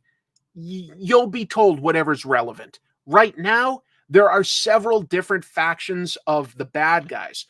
Cobra Commander is, working out in, Springfield, this city that he controls in America. Serpentor and Dr. Mindbender have basically been turned into sort of intelligent zombies on Cobra Island. There's also the artificial intelligence known as Revanche that makes cyborgs and stuff. And finally, there's Destro and the Dreadnoks sort of doing their own thing. So you've got all these different bad guys. They're sort of like angling to take out the other bad guys and take over Cobra. And pretty soon, G.I. Joe is going to figure out exactly what's going on. And it's just all going to collide in something crazy. You just see all this stuff building. It's crazy. I'll tell you something that was really fun this week was the Godzilla 70th anniversary. EJ, is there any chance you're still in the room? Because I would love if you had anything you could share about what went into your process for making this cover. If you're not familiar, EJ has done a lot of comics over the years. He's done stuff with Robert Kirkman. He's done Transformers at IDW. Lately, he's doing a lot of Godzilla stuff, covers. Also, he's got a short story in here that's really nice. Um, this is to celebrate Godzilla's 70th anniversary, and currently he's at IDW. And so they give us a bunch of short stories by some of the big people who've worked on it in the past. My favorite was probably the first story, which is by James Stokoe. It's sort of a side story to his epic half-century war. Oh, great! EJ is here. EJ, first of all, I'm not crazy, right? This is 70. I mean, that's what I'm seeing, right? And I was just curious, there've been so many different versions of Godzilla. Were you asked to draw, say, like the Showa era Godzilla, or could you draw any Godzilla and pitch it? Okay, that's awesome. That's awesome. It's a beautiful cover. Like, him holding these train cars is what I think of when I think of Godzilla. Maybe some of that is the Blue Oyster Cult song Godzilla, but it's a really nice special, folks. Like a lot of nice short stories that have Godzilla fighting monsters, both old like Hedorah and new like this weird mosquito, fighting in different parts of the world. I like this story that focuses on like a small-time hustler pretending that he has DNA from kaiju fights. He doesn't really, but then he ends up being in the background of like, Godzilla versus Biollante. Biollante is so underrated as a great villain, by the way. EJ has a delightful story in here about a boy who is absolutely scared to go upstairs in the dark, and he starts to envision, Godzilla, like in his mind, that's the darkness. I won't give away the full twist, but I will say this has one of my favorite campy Godzilla people, Jet Jaguar. I love Jet Jaguar. They didn't ask me for any particular version. I really wanted to create an alternate version of the original 54 poster. Oh, thank you so much for sharing that, EJ. I totally get that, and that does make sense. If you're going to honor a big anniversary, that makes sense to go back to some of the original. Because I look at this and that does remind me there've been a bunch of different versions of Godzilla and a bunch of different eras of Godzilla. Gigan I don't think is in this now that I think of it. Gigan isn't in this. Gigan can be very cool. Gigan is interesting. He picks up a bus and he throws it back down as he wades through the buildings to the center of town. Godzilla. My story has a very personal side to me personally. I didn't know that, but when I read the story, it literally did make me, EJ, remember when I was a little kid, and it wasn't as scary to go upstairs, but we had a basement, and when I was very young, sometimes my parents would say, can you go down to the basement and, get the laundry, or, maybe sometimes we'd have like cans of food on a pantry shelf. And I got a little scared about going into our dark basement. I really did. They don't have every villain in this, but anyway, this gives you like, just a cool, Godzilla, scary devastation and everything. But like AJ says, there is a personal element to it. And I think in this, it really does make sense to actually have Jet Jaguar because it's a little boy, and Jet Jaguar is it was literally the design of a little boy for a contest to create a character that would be in a Godzilla movie. And Jet Jaguar is such a little boy's idea of like, a big, strong robot superhero that would defend him. It makes a lot of sense.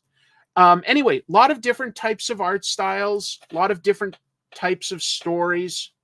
It's a fun issue. If you're a fan of Godzilla, I really do think you will enjoy it. Not just saying that. I enjoyed it. I would say there's a bunch of stories in it. It's a thick book. I don't know. There's a lot that I like about it. There's a lot that I like, but that is a great cover. And if you don't know, they have a hidden Easter egg, EJ says. Oh, well, I'll read it again more closely then. I didn't know that.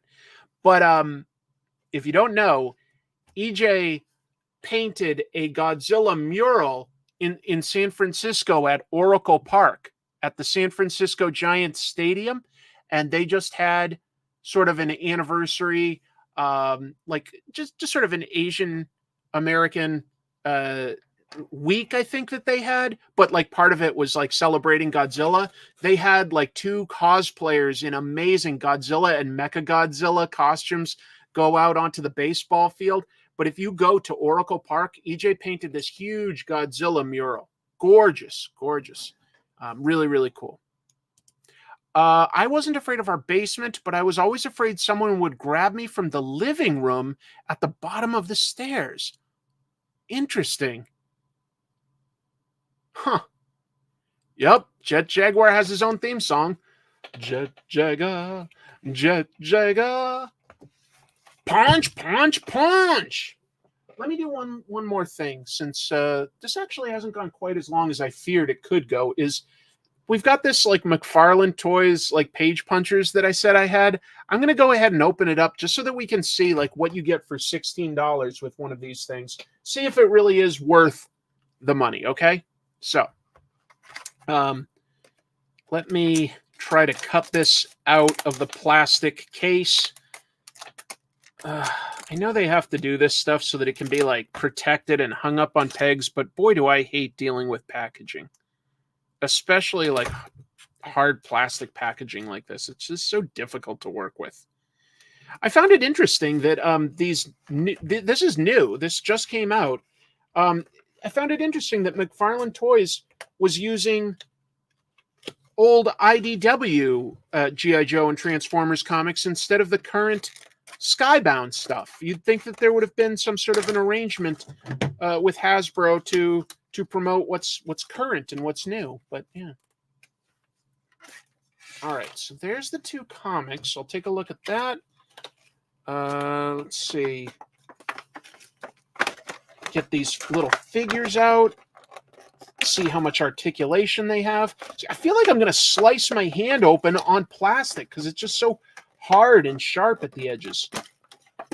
And like this is presumably for people younger than me. You'd think that like they'd worry about a little kid getting themselves hurt. I don't know. Maybe I'm being weird. Can't quite get this out. Let me. Chuck Dixon wrote some of the G.I. Joe that was at IDW. This isn't. This is issue 253 from that same Real American Hero when Larry Hama was still writing it. Sorry. Yeah, I remember this. This was a good issue, giving us some of the history of Duke, because sometimes there will be flashback stories. A lot of McFarlane ads at the back. So that's cool. That's like that actually makes sense. Even though it's issue 253, it does make sense that they would give you this because it's sort of a one-shot type of issue, just describing a character. I've never read any of this stuff like by people other than Larry Hama at IDW. I guess that also has Duke and Snake Eyes in it, and they're going up against Cobra. I don't know if I care about this or not. I'll read it probably. I just want to also see, what about recommend? I missed something. Sorry. So we'll see how many points of articulation you get for like the little figures that it comes with. And I'm just trying to get out of this annoying thing, this sort of book stand thing that they give you too, and see what that is. I don't know. I like this idea for like an entry point for people. If you get 2 toys and 2 comics for $16, that seems like a decent value these days. If you were going to get like somebody into either comics or the toy, like if they were curious. So, piece there comes out in pieces. All right. There's directions on how to assemble this thing.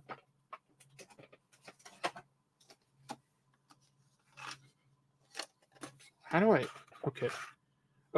So this is a bookmark, they say. That makes sense. You get like, oh, look at that. The late Hector Garrido Hector Garrido did a lot of the paintings that were used on the back of G.I. Joe card art throughout the 80s. Eventually, they started using some other people in the 90s, but Hector Garrido was the guy who did this, and there's not a lot out there about him, but he was a really talented painter, in my opinion. Made some really exciting, dynamic stuff. All right, and on the back, it has the directions for what I'm supposed to do with this. I think it's just two pieces that clip together. So let's see. I guess. Oh, wait, there's three pieces. What? I literally do not get this. Oh, okay. This is the base, and it's got some pins there. So I pin the base there. And then this backing clips in somehow. Oh, I did it backwards. All right, I can figure things out. I'm smart. This is built for little kids, and you're watching a grown-ass man struggle with it. And then this, I guess, clips into the back. Okay. And then I could put that down and... Ha! I know that that's not a good angle for you, but this just sort of shows how it stands upright. It just, you can like slide a comic in here and it holds it up. You know, if you had an issue to basically present at, say, like a comic convention or something, just like sort of you had a stack of comics and then like you wanted to just show one, this is actually a pretty nice little stand. That could be useful at a comic convention. I'm not kidding. It's kind of funny to think about. Hey, look who's there. Michaela, it's so late your time. Michaela's over in the UK. She will be participating in Saturday's live stream of Fortnite with all sorts of other comic book YouTubers. I once sliced the palm of my hand with one of those darn plastic. 15 stitches. I thought so. Like, as I was cutting this just now, I really thought that I could have like just sliced my hand across something like this while I was reaching in. 15 stitches though. Good Lord. Wow. Yeah, not bad. I think that this is so far a decent value for what it is. I already have read this comic, and that's the one I'd recommend. But you know, cool. We've got this one by Chuck Dixon and S.L. Gallant. I don't know. The lines look a little thick here for my tastes, but that's okay. Not everything is for everyone. And then the action figures themselves, you get Duke and Snake Eyes here. I'll just sort of pop them again out, hopefully not cut myself live on camera. And what do we get? Is this removable? No, weird. Snake Eyes has a sword on his back, not removable. They could have done this in all black. I'll give him some credit. There's his red Arishikage symbol, like a hex symbol on the side, and they painted his visor in silver, so they didn't have to give it paint applications, but they did. His shoulders are on some sort of a ball joint so that they can like rotate all the way around and out and in. No, is there wrist or elbow articulation? No, there's no wrist or elbow articulation, so that's all you get for the arms. The head can turn left to right, no up and down, but left to right. There is a waist hinge, so you can turn him at the waist back and forth. He can do a little dance. And no knee or ankle articulation, but at the hip you can lift his leg about 90 degrees. And I will say that as far as the sculpt goes, the sculpt is actually quite a bit of detail for something this small. I guess this would probably be more fun just to put on a shelf and just have a nice little statue. Decent paint applications for the Duke as well, because beyond the flesh tone, They did paint his hair blonde, and they painted his eyes both a white eyeball and a blue iris. I guess you can't really see that on my camera. I'd have to zoom way in. But yeah, they gave him this like sort of vest piece over the figure. You'd have to break it if you wanted to take it off. That does interfere with raising his arm out very far. You can still rotate it around, but if you wanted to have it come out, it does stop. He can move at his hip okay, and he moves at his waist okay. Not a lot of articulation, enough that a little kid would probably have some fun playing with these. He likes to kick, stretch, and kick. Yes, I was channeling a little of my friend Hooded Cobra Commander 788 when I was talking about like where it pivots. Remember your Chris G.I. Joe? My Chris G.I. Joe? No, I don't. Surprising that there's no guns. Oh yeah, that's a good point. There aren't any. Huh. I mean, how do you sort of get around that? I mean, Duke has grenades sculpted in, and he actually has a sculpted pistol on his hip here. That is all in green, so there's not a lot of paint application there. Snake Eyes has a sword and some grenades, but you'd think maybe it would come with like a little Uzi or something. No guns.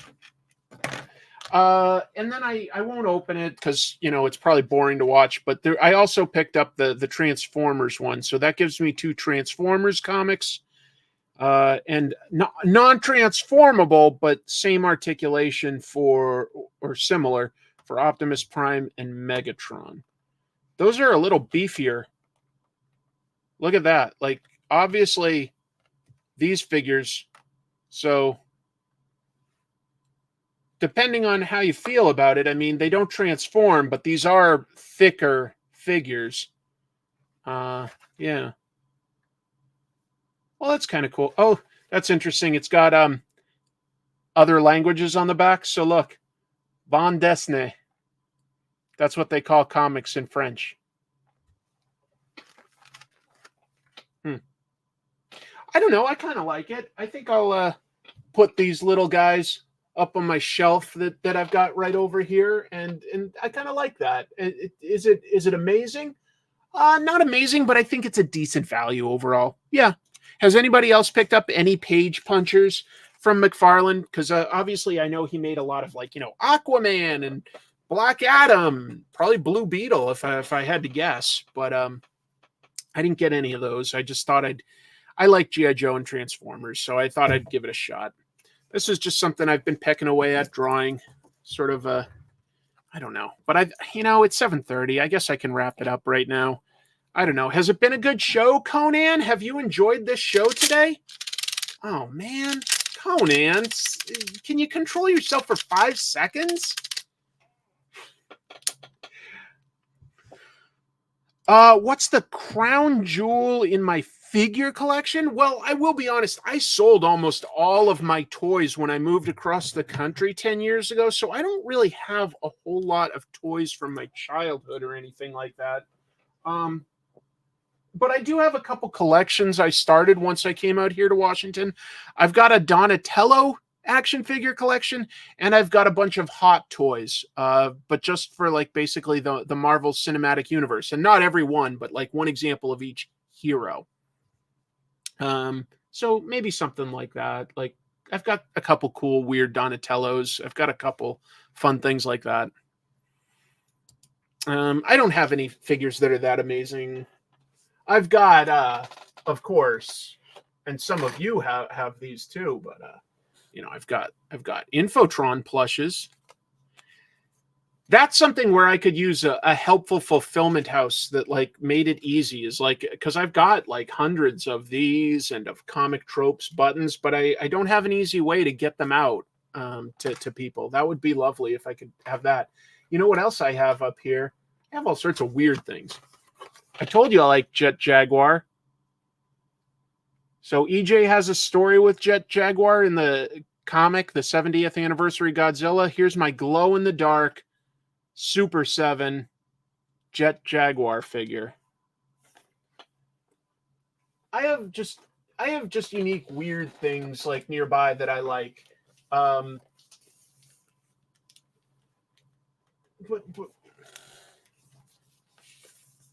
look at that. Girl Scouts. Look at that. There's not many pop-up comics out there, but Jim Mafood cracked it. Look at that.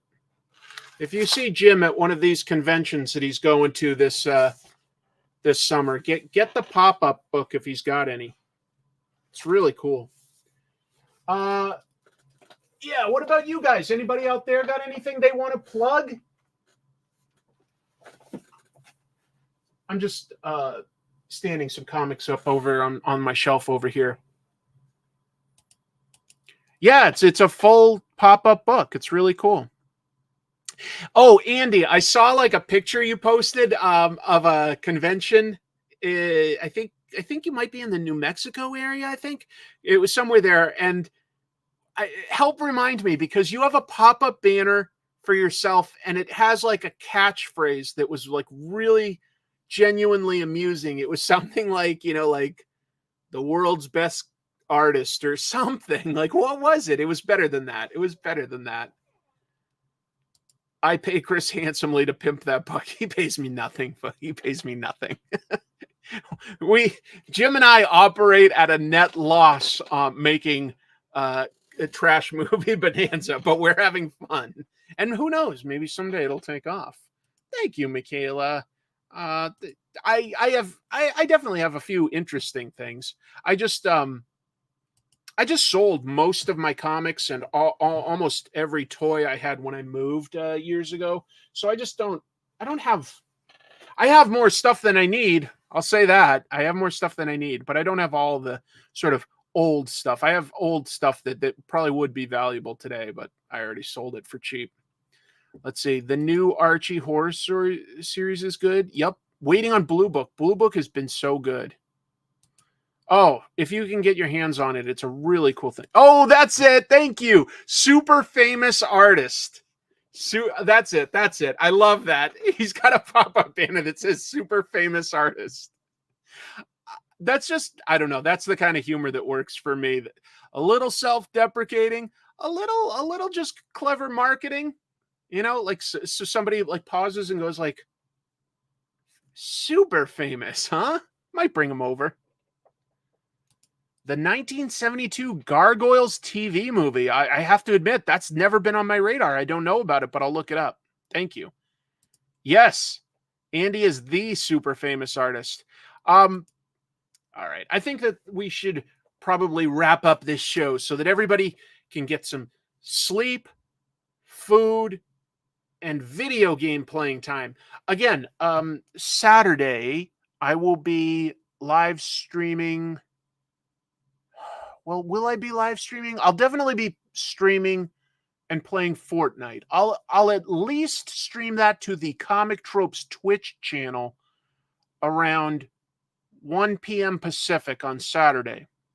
But I might stream it to a YouTube channel if I can figure out a good way to integrate it. I just don't know if I can or not. I don't know how to do that. I've never really streamed video games to YouTube before. Saturday is going to be great. Yes, it's ooh. Dipstick. Lick-a-Made Fun Dip. That's what I think of when I think of you. Not Dipstick. Lick-a-Made Fun Dip. That's what you are. Thank you. Yeah, I had a great time with all of you. Thank you for your contributions and your jokes and your kind comments. We'll be back next week with more comic book news. I'm working on Comic Tropes. It's more of a story time one, but I'm having trouble sort of cracking exactly how to present it so that it's visually not boring. Just having a little bit of a tough time with that one. I'll figure it out. Oh, one of my friends, I also saw a movie this week, and a friend gave me something that it utterly confuses me. I'll just quickly talk about this. Look, it says Blade. It's a Blade action figure that you build, and it's just this bag full of all sorts of tiny, tiny little parts. It's not Lego, but it's not bulky like here's an arm, here's a leg. I don't know exactly what it is, but maybe I'll build this next week. A Blade, an old Blade figure with tons of little parts. Who knows exactly what that is? Some sort of mysterious gift. Friend came across it. He thought it should be something I should have. So we will see. Maybe I'll build that next week. Okay. So yeah, working on comic tropes. Gonna do the stream. Gonna have another episode of this show on Monday, and before Monday, there's an excellent chance that you will get another trash movie bonanza. And boy, did Jim and I choose some trashy ass movies. So anyway, hope you guys like it. Keep your eye on this channel and Comic Tropes. Hit like, subscribe, stuff like that so you don't miss anything. Hit like before you leave here tonight. I'm going to go have dinner and some Mountain Dew. Diet Mountain Dew for when you don't want those calories. You don't want to pack on those pounds. Take care, everybody. Double salute. Boop. You earned it. Take care.